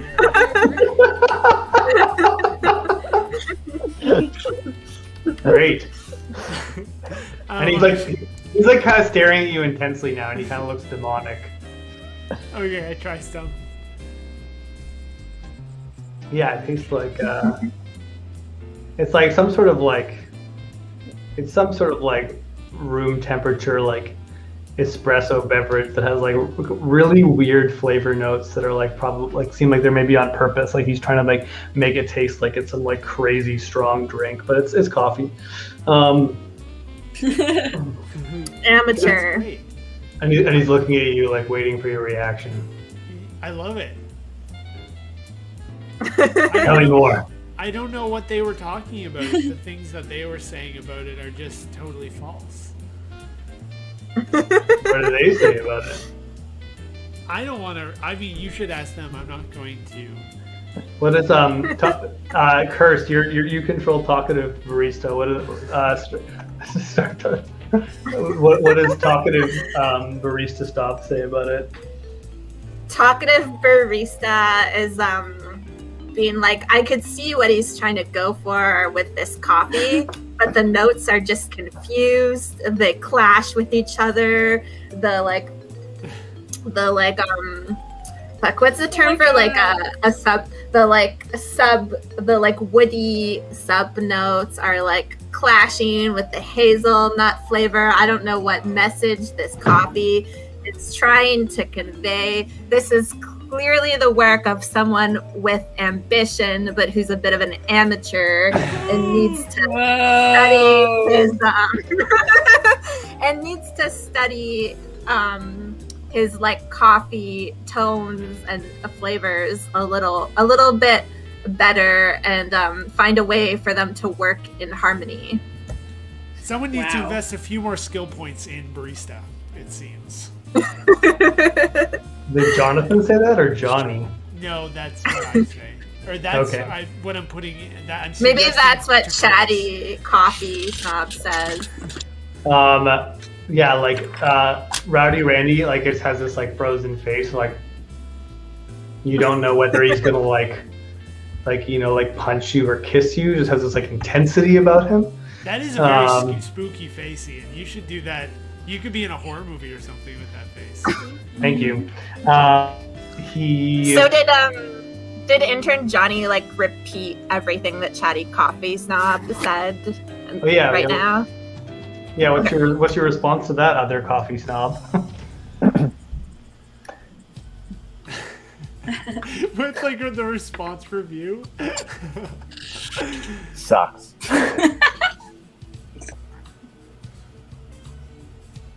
Yeah, you guys are all friends, eh? I do repeat all of that. I've seen this guy, but not the other guys before. No, we're not friends with those people. We're just a bunch of normal interns that hang out with other interns. I don't know. I've never seen it. It must be an executive or something. They seem pretty high status. You guys work for Monica? She sent you over here? She said that we should she say hi. electrocuted the guys. Hi. Thanks for coming to the Licks. It's nice to meet you guys. I'd like to. All of you and your friends. I'd like to take a shot with the basketball. You're gonna have to go get it. Your buddy over there, you know. I don't know who that is. I don't know why you think we know them. I don't know who that is. You know, if one of you wants to go get that basketball, I'd be much obliged. What did you roll, Stan? I rolled a 4. I did not shoot the basketball, but I go get it, and I gingerly put it back, kind of in a place that looks like it's supposed to go. Definitely don't mind when people want to shoot some hoops while they hang out here at Licks. Can I make the sheeple electrocute the viruses? But why? Just because they're causing trouble. I have to pee again, but yes, you can electrocute whoever you want in a sec. Okay. Okay, real. We get a bathroom break for every 2 of Ian's bathroom breaks. Okay. So I wanted to go, but I can go with his next one. I can hold it for 3. I'm gonna go now. Wait, are we going now? Okay, I'll go now too. Now, yeah. Okay. I get it.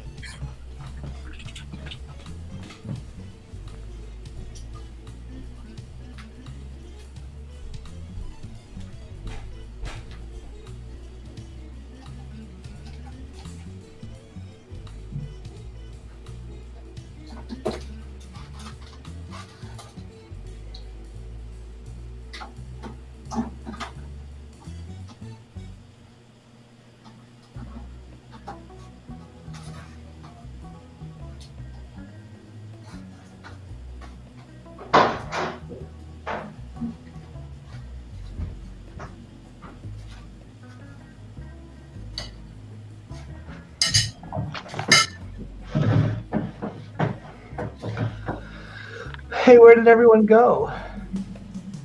And Esther's like a little hallway out of her room looks very it looks like it's like the front door of an apartment building, or like an old apartment building or something like that. It's the front door to Jerry's apartment. What? Front door to Jerry's apartment. Yeah. Yeah, that's the vibe. Seinfeld guy. Seinfeld San. Oh, Jonathan's got more juice. I'm gonna go get a freaking beer. Okay, cool guys. Maybe I'll get one more as well.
Oh, everybody's gone. Yeah, people are turning a beer break. All right, as soon as everyone's back, we're going to electrocute the viruses. We're gonna electrocute some Get pee. ready. Look at this great beer by Propeller. It's like a Bud Light Lime remix. Like, Oh yeah, man, And that it's had good. to happen. and then there's a cafe in here called Bud Light Lime. So I'm on brand right now. It's also like really good. I'm like, oh, is Bud Light Lime just really good? I don't know if I've ever had one. Feels like there's like fresh lime juice squeezed into it. What are you showing us, Johnny? It's not coming through on my screen. I just have like an empty space pop up with like a little funny border around it. Oh wow. Archives, the archives. I was just trying to find some funny pictures of Sam in the archives. Oh man, this doesn't work though. Fuck. Sam the human? Yeah. Oh, of course. You know, it'd be a good little prank, Sam, if you just moved that OCAD-U figure show a little bit every single session. Like, it's just always, it would really disorient us. If you were looking for good ideas for ways to prank us, just put it out there. Cool ideas for pranks. Yeah, I'll write that down. Nice. Maybe next week you'll notice it. We will see. Have you noticed anything different with the poster on my wall?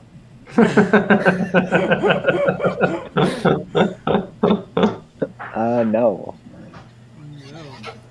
It is a classic photo. Yeah.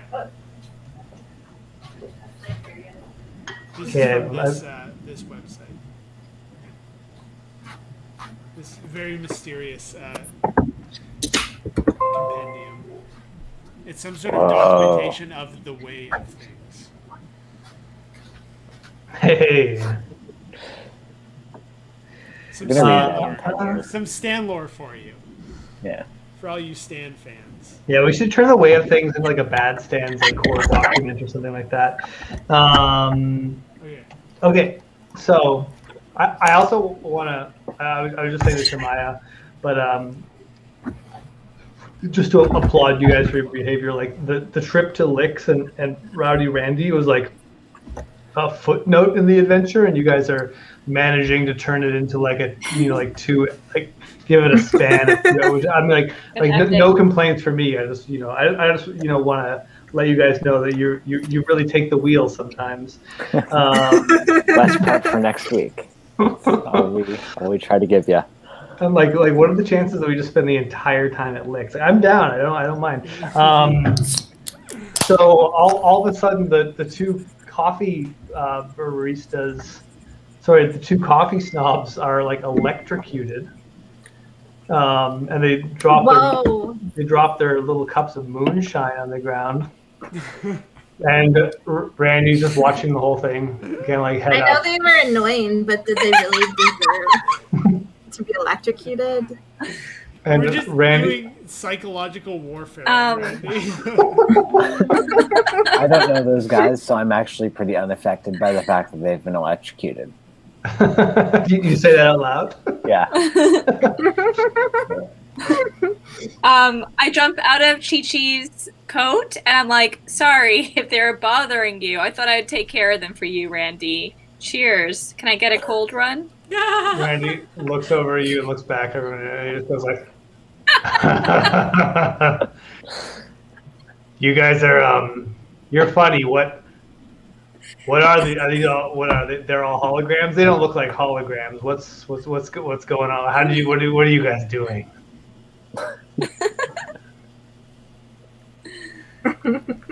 Well, we like a cold one. We're just some good old customers. We like to say hi.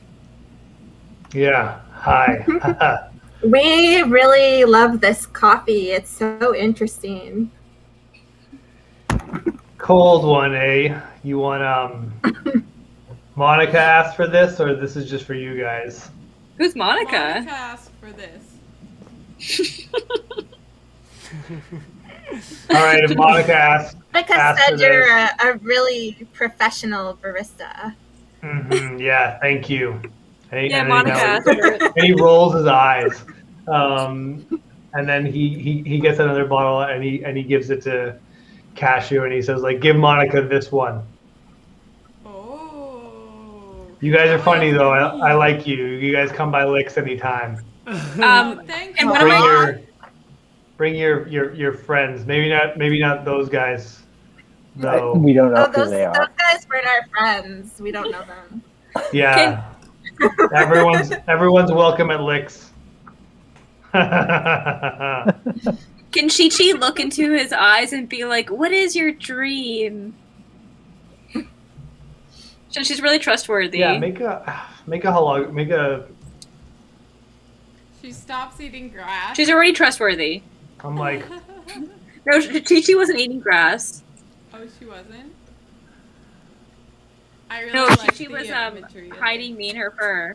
my reaction is like make a people skills check for Chi-Chi, but I'm like, should it be a holography check? Like, Well, she already has really high people skills because she works in customer service, so already it's pretty high. Yeah, I think she has a. So it's like 15 the 14 bonus plus game. for her already. Chi-Chi's the one who's currently like got gigantic hair that you hide in. Yeah. Attractive underbite with braces, pure of heart. Looks like she okay. So she's like, "What is your dream?" I still like I want to roll to determine the effect of this. Like, make a holography check, Maya. Yeah, because it's like how realistic or convincing is. Wow.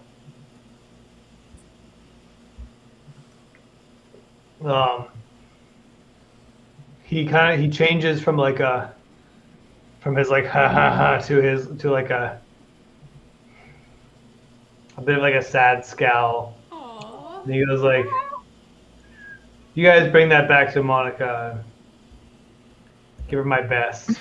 And he goes back and sits on his cooler.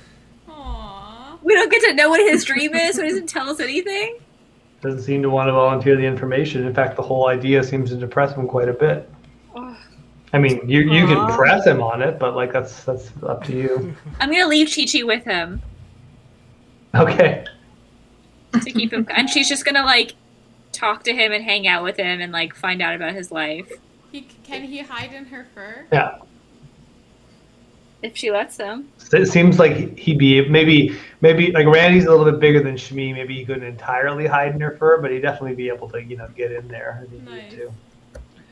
And you guys all leave at that, or is there anything else that anyone wants to say or do?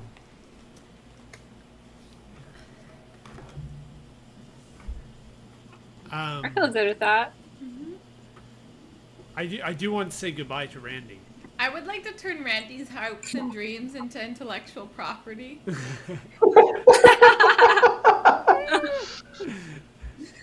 I think you'd have to like know more about them to be able to do it. Like I don't think you can like suck something from nothing with them. But I like the instinct, Cat. If you could learn his hopes and dreams, maybe you could steal them. I think like what we like with that time that Monica like got you all to agree to a condition and then turned it into IP. I think it's easier to create IP out of like a consented something in that situation than it is to like rip a thought out of someone's mind. I'm not saying it's impossible to do so, but it's probably more difficult. And you definitely would have to like. I'm a mind-reading lawyer who cancels you for the feelings that you only have in your head. Yeah, I mean, I think that's a good goal to work towards.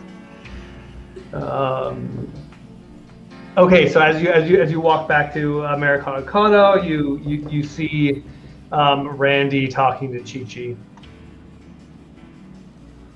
Just like sitting on his cooler. They look happy? You can't quite see from the distance you're at, but they're talking. Randy talks. Maybe he's finally opening up about his dreams. Chi-Chi. He just needs to get to know her a bit better to feel comfortable talking to her. Yeah. Back at the Americana Kano, you see intern 3D Pooh. And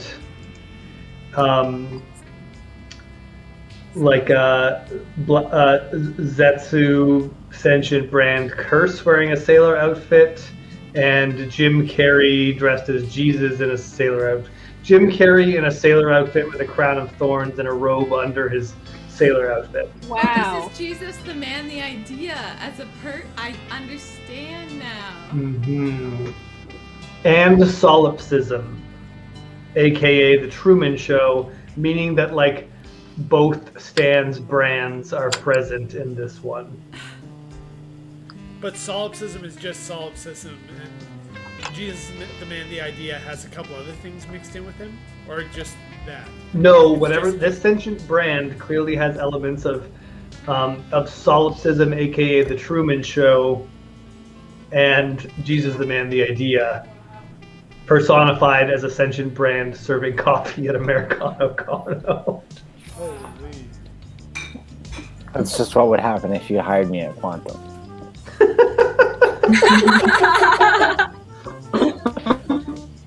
There's your pitch. Yeah, day one, Stan shows up wearing rough spun robes under a sailor's outfit. I'm sweating and I'm worried that God's mad at me.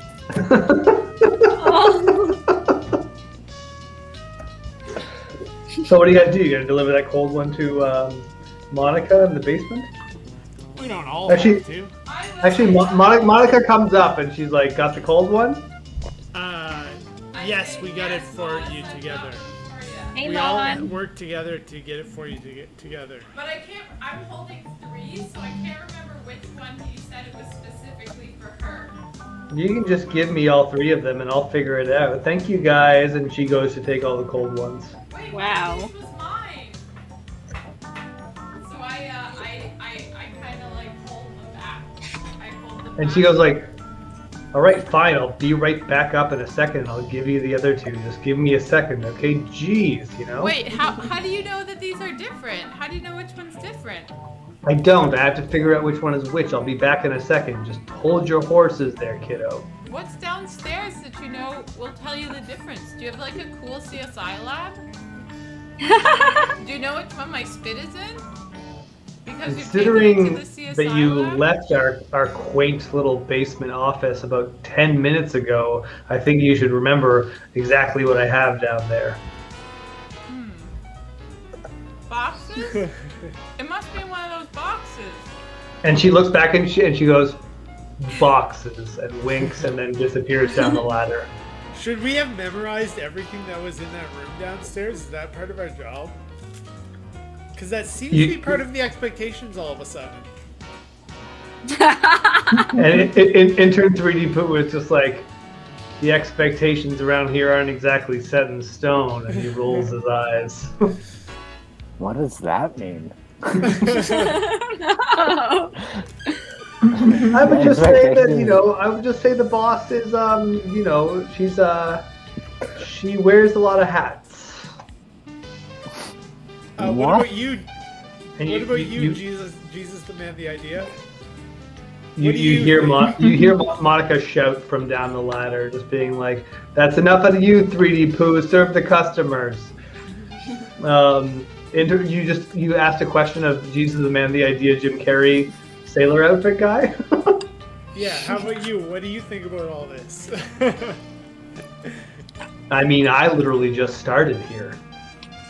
That's really funny. Cool.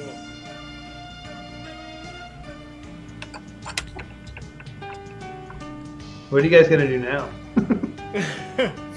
What's our next mission? To come back. Oh yeah. Should we pee in a cup or something?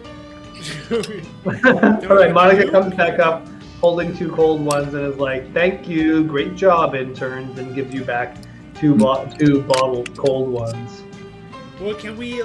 Hey, can I bring up? Oh, sorry. No, go for it. Yeah. I wanted to maybe bring up what I saw in the cooler Oh, great idea. and ask intern Monica about it. How do you want to phrase it? Or like, what do you want to ask, kind of? I want to ask about the portal I saw in the cooler full of cold ones, and ask if that has anything to do with her wanting a cold one, or if she's a coffee lover. You got a sharp eye, don't you, intern Curse? I do. Can't put anything past me, intern Monica, so don't even try.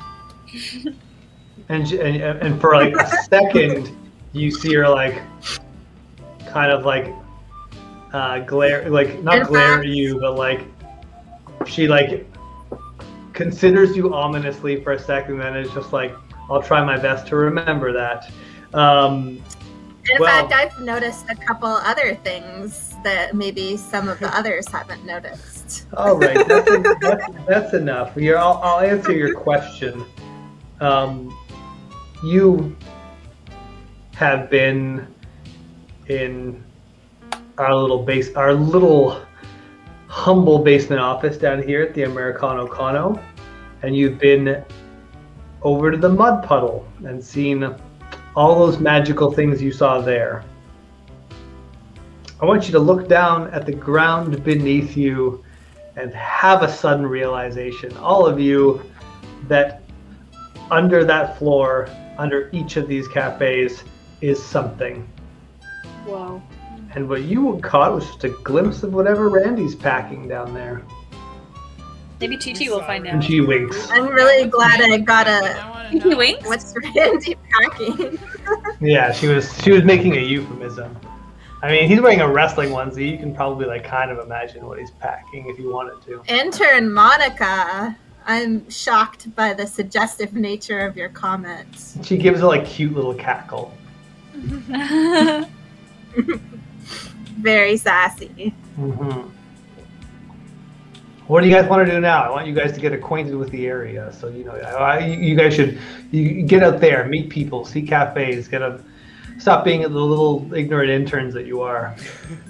Well, I want to know more about the performance of our Okay, coffee. maybe we should split up. Well, I mean, it's going really well. The performance art coffee? Yeah, People- how's our cafe doing? People seem to be enjoying the innovative little procedures you've added to the cafe. The hats are flying off the shelf. They're all over the place. I've heard they've even made their way up into the glass offices upstairs. Trying to figure out the best way to integrate the mud pies right now, but you guys leave that to me. And if you have any more ideas, you let me know. But in the meantime, again, I just want you to get sort of acquainted in the community. Maybe go check out a couple of the cafes. Maybe check out some of the cafes that I mentioned to you as your next possible excavation sites. Like what? What's that Like, list again? Could you tell us the ones that you want us? Yeah, I wanted you guys to go to Cool Dragons, Cafe Buck, Jail, and Captain Cod's. We can go over So maybe we should all split up. You can if you want. You can go check out one of these at a time. There's no rush on your next mission. I want you guys to kind of lay low for a while. I think carpet's on to you guys. Let's go. Uh-oh. Oh, I want to go to jail. I want to go to jail. I recommend Cool Dragons, but Jail's also very nice. One of the best cafes in the whole area of the Taupe. I'd like to go to Cool. Yeah, it has a nice, simple concept. Wait. Sorry. Sorry for calling it a nice, simple concept.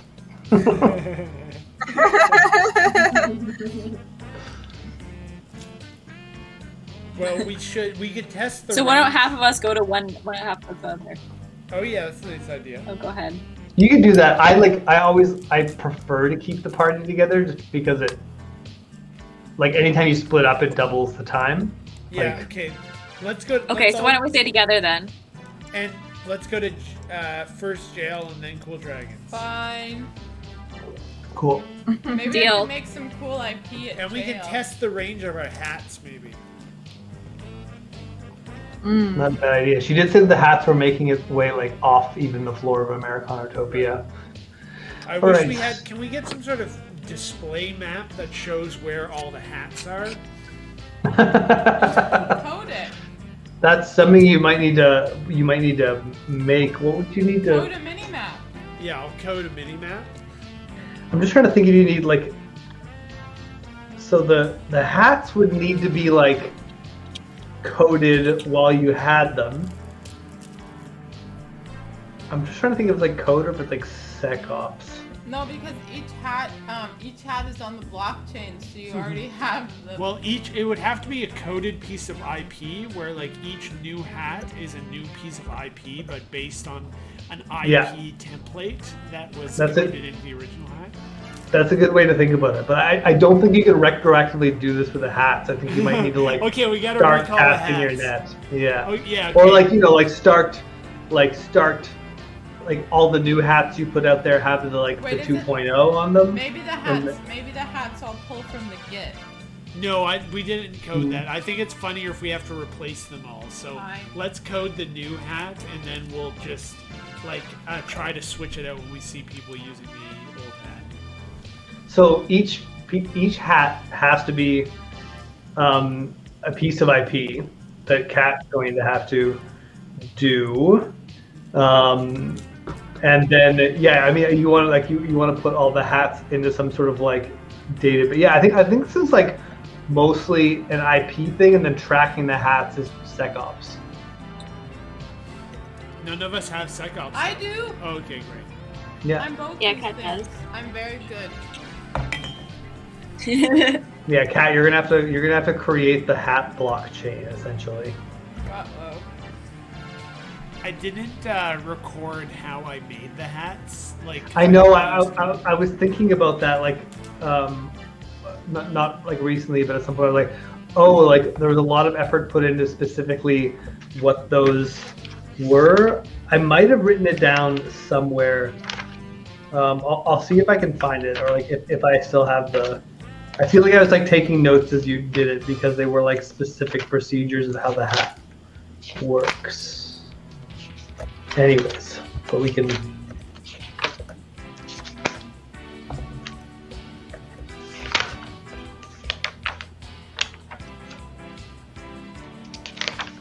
What are you guys doing now? I'm making a hat IP. Oh, I do have it. Ooh, look. I got like it's a hologram for the minimalist cartoony cannon, a code launching mechanism, a brand, exciting morning gun relief. Then the whole thing was turned into a piece of IP. So like the hologram, code, and brand mutation were all done separately, and then it was all brought together as one piece of IP, which is stored in the Americano Kano, obviously. So yeah, it's all recorded, Jonathan. Thank God. And it, with the total rolls. Plus 24 on the cartoony 24 on the cartoony cannon, 23 on the launching mechanism, 11 on the exciting morning gun relief. So Kat just rolled a 20 for an IP roll to add to a new hat that we're going to. Oh yeah, and 24 on the total IP of this thing. So we're adding a 20 IP check for what? Adding this new blockchain enhanced quality to it, and then roll a SecOps as well, probably too, Kat. So the blockchain And tracked hats. Yeah. With a built-in IP template, because we want the hats to like multiply. Nice. 15 for my first SecOps roll. Or I guess no, we don't multiply the hats. The hats just get passed around. That's what Why we don't we decided. multiply the hats? Because we didn't. I don't know. That sounds confusing. How would they multiply? So the SecOps is the tracking system, and the IP is the blockchain hats. Blockchain of hats. The IP is like so that they each have individual. They are each individually an IP is trackable through SecOps. Cool. And so next time I'll have a network of hats ready for you guys, I guess. Fucking Hat network map. The notes I have for what to prepare between this session and next is Randy's relationship with Chi-Chi and the hat network map. All right. Are you guys saying you're gonna head to jail? Yeah, we're gonna go to jail. Yeah. Oops, sorry. Maybe we should start talking about like prison abolition before we go, so we can like have some like really apt things to say Interesting. when we get At there. jail. Do you guys have Can I roll for talking about prison abolition? Yeah, I think we all should. Sure. What is it? I don't know what kind of check this is, but just go for it. We can just die. You're 8. Right. Kat, can you still hear it? Yes, I can. 8 makes 16. I will also roll. And we can all hear you asking Kat if she can still hear. No, it's embarrassing. 8 plus 8 equals 16. That's right, Maya. We're doing pretty good. Score. Oh man. Except what if I come at you and I'm like, I'm all about reform, not abolition. Wow. No, I wouldn't do that to you guys. I wouldn't do that to you.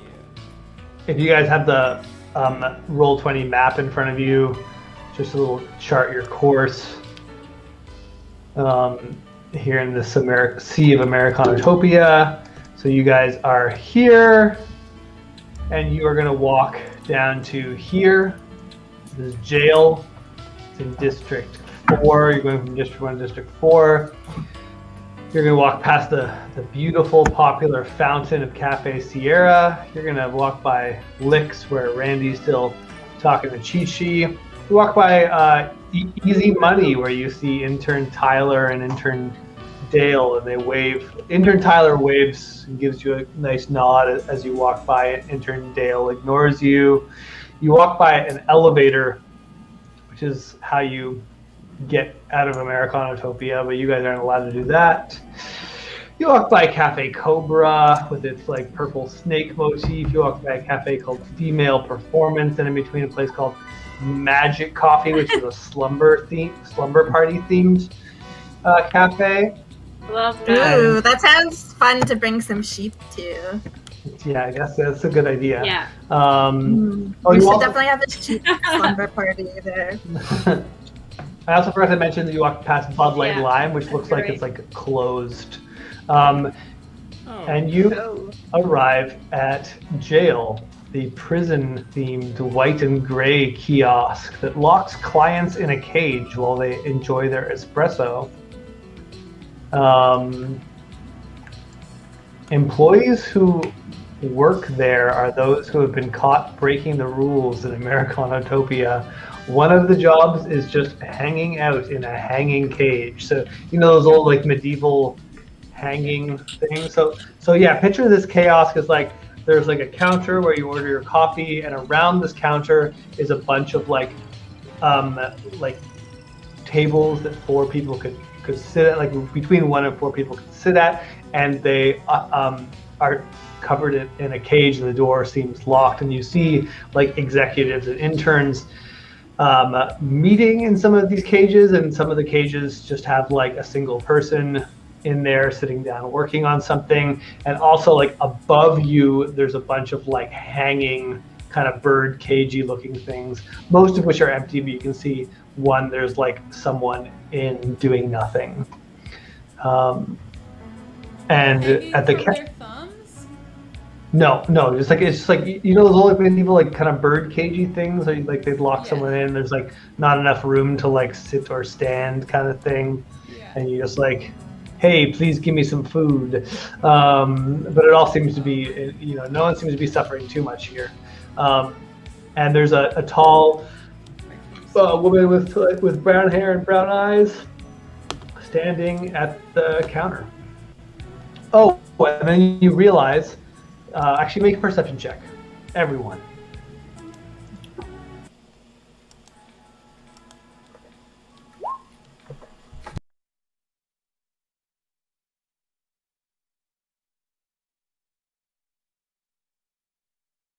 Wilhelm is in one of the cages, talking with some. Who's he again? He's a regular customer at Americano. He looks like Willem Dafoe. Like, yeah. You see him in there sitting, talking to another intern, or he's talking to an intern. He's an executive. Wilhelm's an executive. He's talking to an intern who's got really light blonde hair and really light blue eyes, and they're enjoying a cup of coffee together in their cage. And that's what you guys see as you walk up. What you do next is up to you.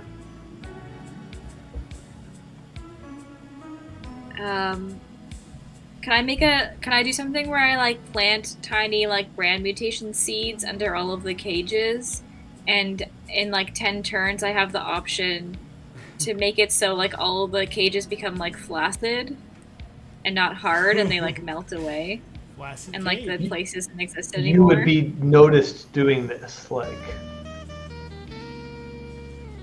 Can I do a stealth check to see if I can do it? No, brand mutation can like actually change things, can it? It's that like brand mutation is all about sensation. And like, Okay, I'm gonna look. brand mutation is mostly about like mind altering things. Okay, so I'm gonna check to see like what material the cages are made out of. Coding would definitely be the way to change like the materiality of something. What if they're holograms? If the cages are made out of holography, then it would be all about holography. But you don't know anything about these cages yet. So I'm gonna do a check, like a holography check. I'm going to walk up to the barista and order 1 Americano. Yeah, the barista. Yeah, really tall woman, like maybe like above 6 feet. Seems sweet and friendly, and is just like coming right up, and starts making your Americano. And I rolled 16. What does that mean? It was a holography check. Yeah. There's definitely some like holography in this cafe, but you don't think the cages are made out of holography. You think they're a little bit more physical than that. Okay. Hey, congratulations on your delicious Americano, Jonathan. That is a plus 22 Americano. That is very pleasant. Better than any Americano you ever made for yourself. This is wild. And you're like, you definitely get the impression like this is a high quality cafe. Well, I didn't even know it was possible for Americanos to be that good. You guys, I handed it How out is so it everyone can possible? have a little sip of it. Yeah, this needs to be shared and appreciated. Yeah, I think most of you, if you have any kind of palate, you'd probably just call this velvety. Ooh. I offer some to the prisoners. I definitely have a palate. Wilhelm notices you and it's just like, oh, my friends from Americano, come, sit down. Can we get our cage open to let our friends in? And the very friendly barista like looks over and is like, and gives a big smile like, of course, coming. We should check to see if she's actually friendly. We should do like a personality check or something. Yeah, you can make a people skills check. Or you can do a brand. Yeah, you can do a brand analysis or identify brand. I'll do that. Ooh, nice people check. Maya, you roll a people skills check. You have +1 on people skills? Oh no, I don't. I have -1. Okay, so you got 15. Yeah. That's still not bad. Yeah, the person totally seems like sincere and sweet. What's her brand? Brand. Yeah. Give me a brand. Second, we're just going to give you the basic color, shape, idea, emotion. The color is there's two colors, yellow, brown. The shape is a lightning bolt. The emotion is like caring and warmth.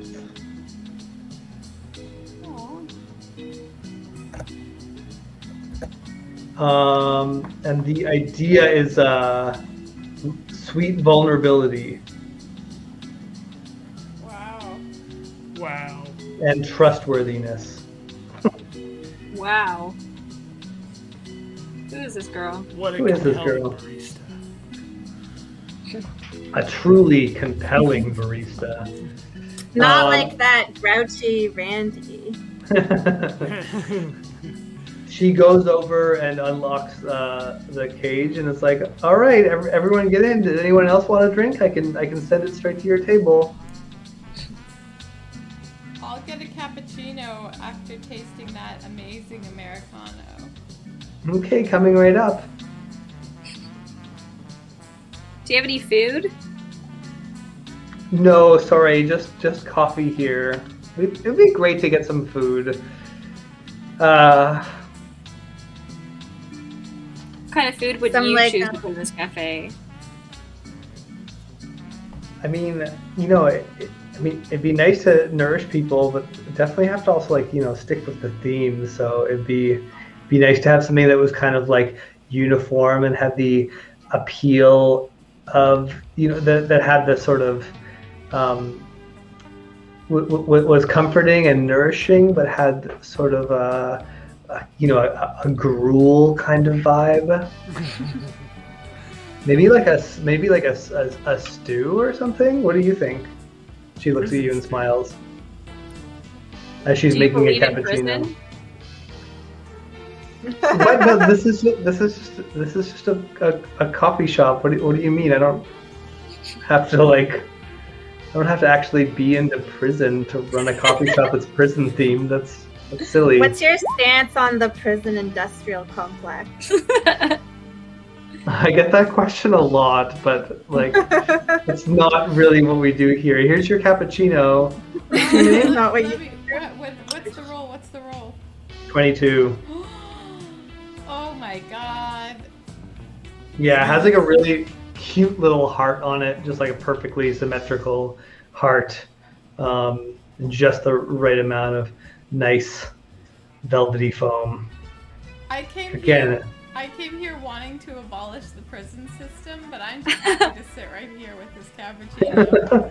Okay, locking you guys all in now. That sounds good.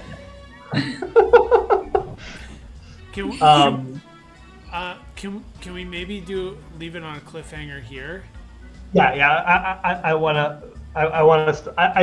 I kind of hope to get to one point ahead of this, but this is a fine place to stop. You guys are locked in a cage. You're in jail. It seems so nice. Yeah, I feel like I could hang out here and talk to Wilhelm forever, so I want to leave that for next night. That's the problem with jail. It's so seductive and cozy. It's hard to leave. Yeah, you just don't really want to leave. Once you get in, you don't really want to get out because the outside world it's not safe. It's just not as friendly. And the coffee quality is much more uncertain. Here, at least you're going to get 22. It's very much like in the Trailer Park Boys. Whenever they go to jail, they're like, "Yeah, jail's great. I got all the weed that goes out, and the guards are dumb as fuck." Oh man, I didn't think of Trailer Park Boys for the idea for this cafe, but now I wish I did. Yeah. Well, there's one character specifically, like at the end of the first 3 seasons, they always end up back in jail, and there's one character who's maintains that jail is really nice, and he doesn't get why the other character keeps saying bad things about it because some of the best people we know are in jail. Man. Wait, are they actually going to jail? It's a fictional show, Maya. Oh, okay, so they're not actually going to jail. It's not like reality TV. It was fairly early mockumentary television. I'm not saying it was the first mockumentary show, but it was mockumentary before mockumentaries were I think it was pre The Office. Yeah, definitely pre The Office. Oh. Yeah, And it's Canadian. Take that. Yeah, it's Dartmouthian. It's HRM. That's right. This is the only thing Jonathan and I have to be proud of where we're from. Second City. That's not from Halifax. That's from Toronto. Isn't it? Second City? Wasn't there a Halifax The one? improv group? There's anything in Picnic Face? No, I thought there was another one. No, Second City is a Chicago thing that came to Toronto. This Hour Has 22 Minutes was in Halifax. Right? That's true. This Hour's 22 Minutes is Halifax. And I thought there was another one that was in that trifecta that was also Halifax. What was Nathan Fielder on? Nathan Fielder was on This Hour's 22 Minutes. Oh, right. Picnic Face got a CBC show for a while, and it was pretty good. Yeah. Any idea what he might be referencing? There's Street Sense with Jonathan Torrance. Yeah, who's also in Trailer Park Boys. Yeah. I Definitely not. That's not what he's talking about, though. I think I was just confused about Theodore Tugboat. Yeah. Yeah, you're probably thinking of Theodore Tugboat. You must be. Yeah, I was probably thinking of Theodore Tugboat. Okay, I'll Doing a little doodle. Oh, nice. Post the shadow. Goodbye, I'll put it on Intern the. 3D Poo. Goodbye, Intern 3D Poo. Bye, 30 We are all Intern 3D Poo at heart.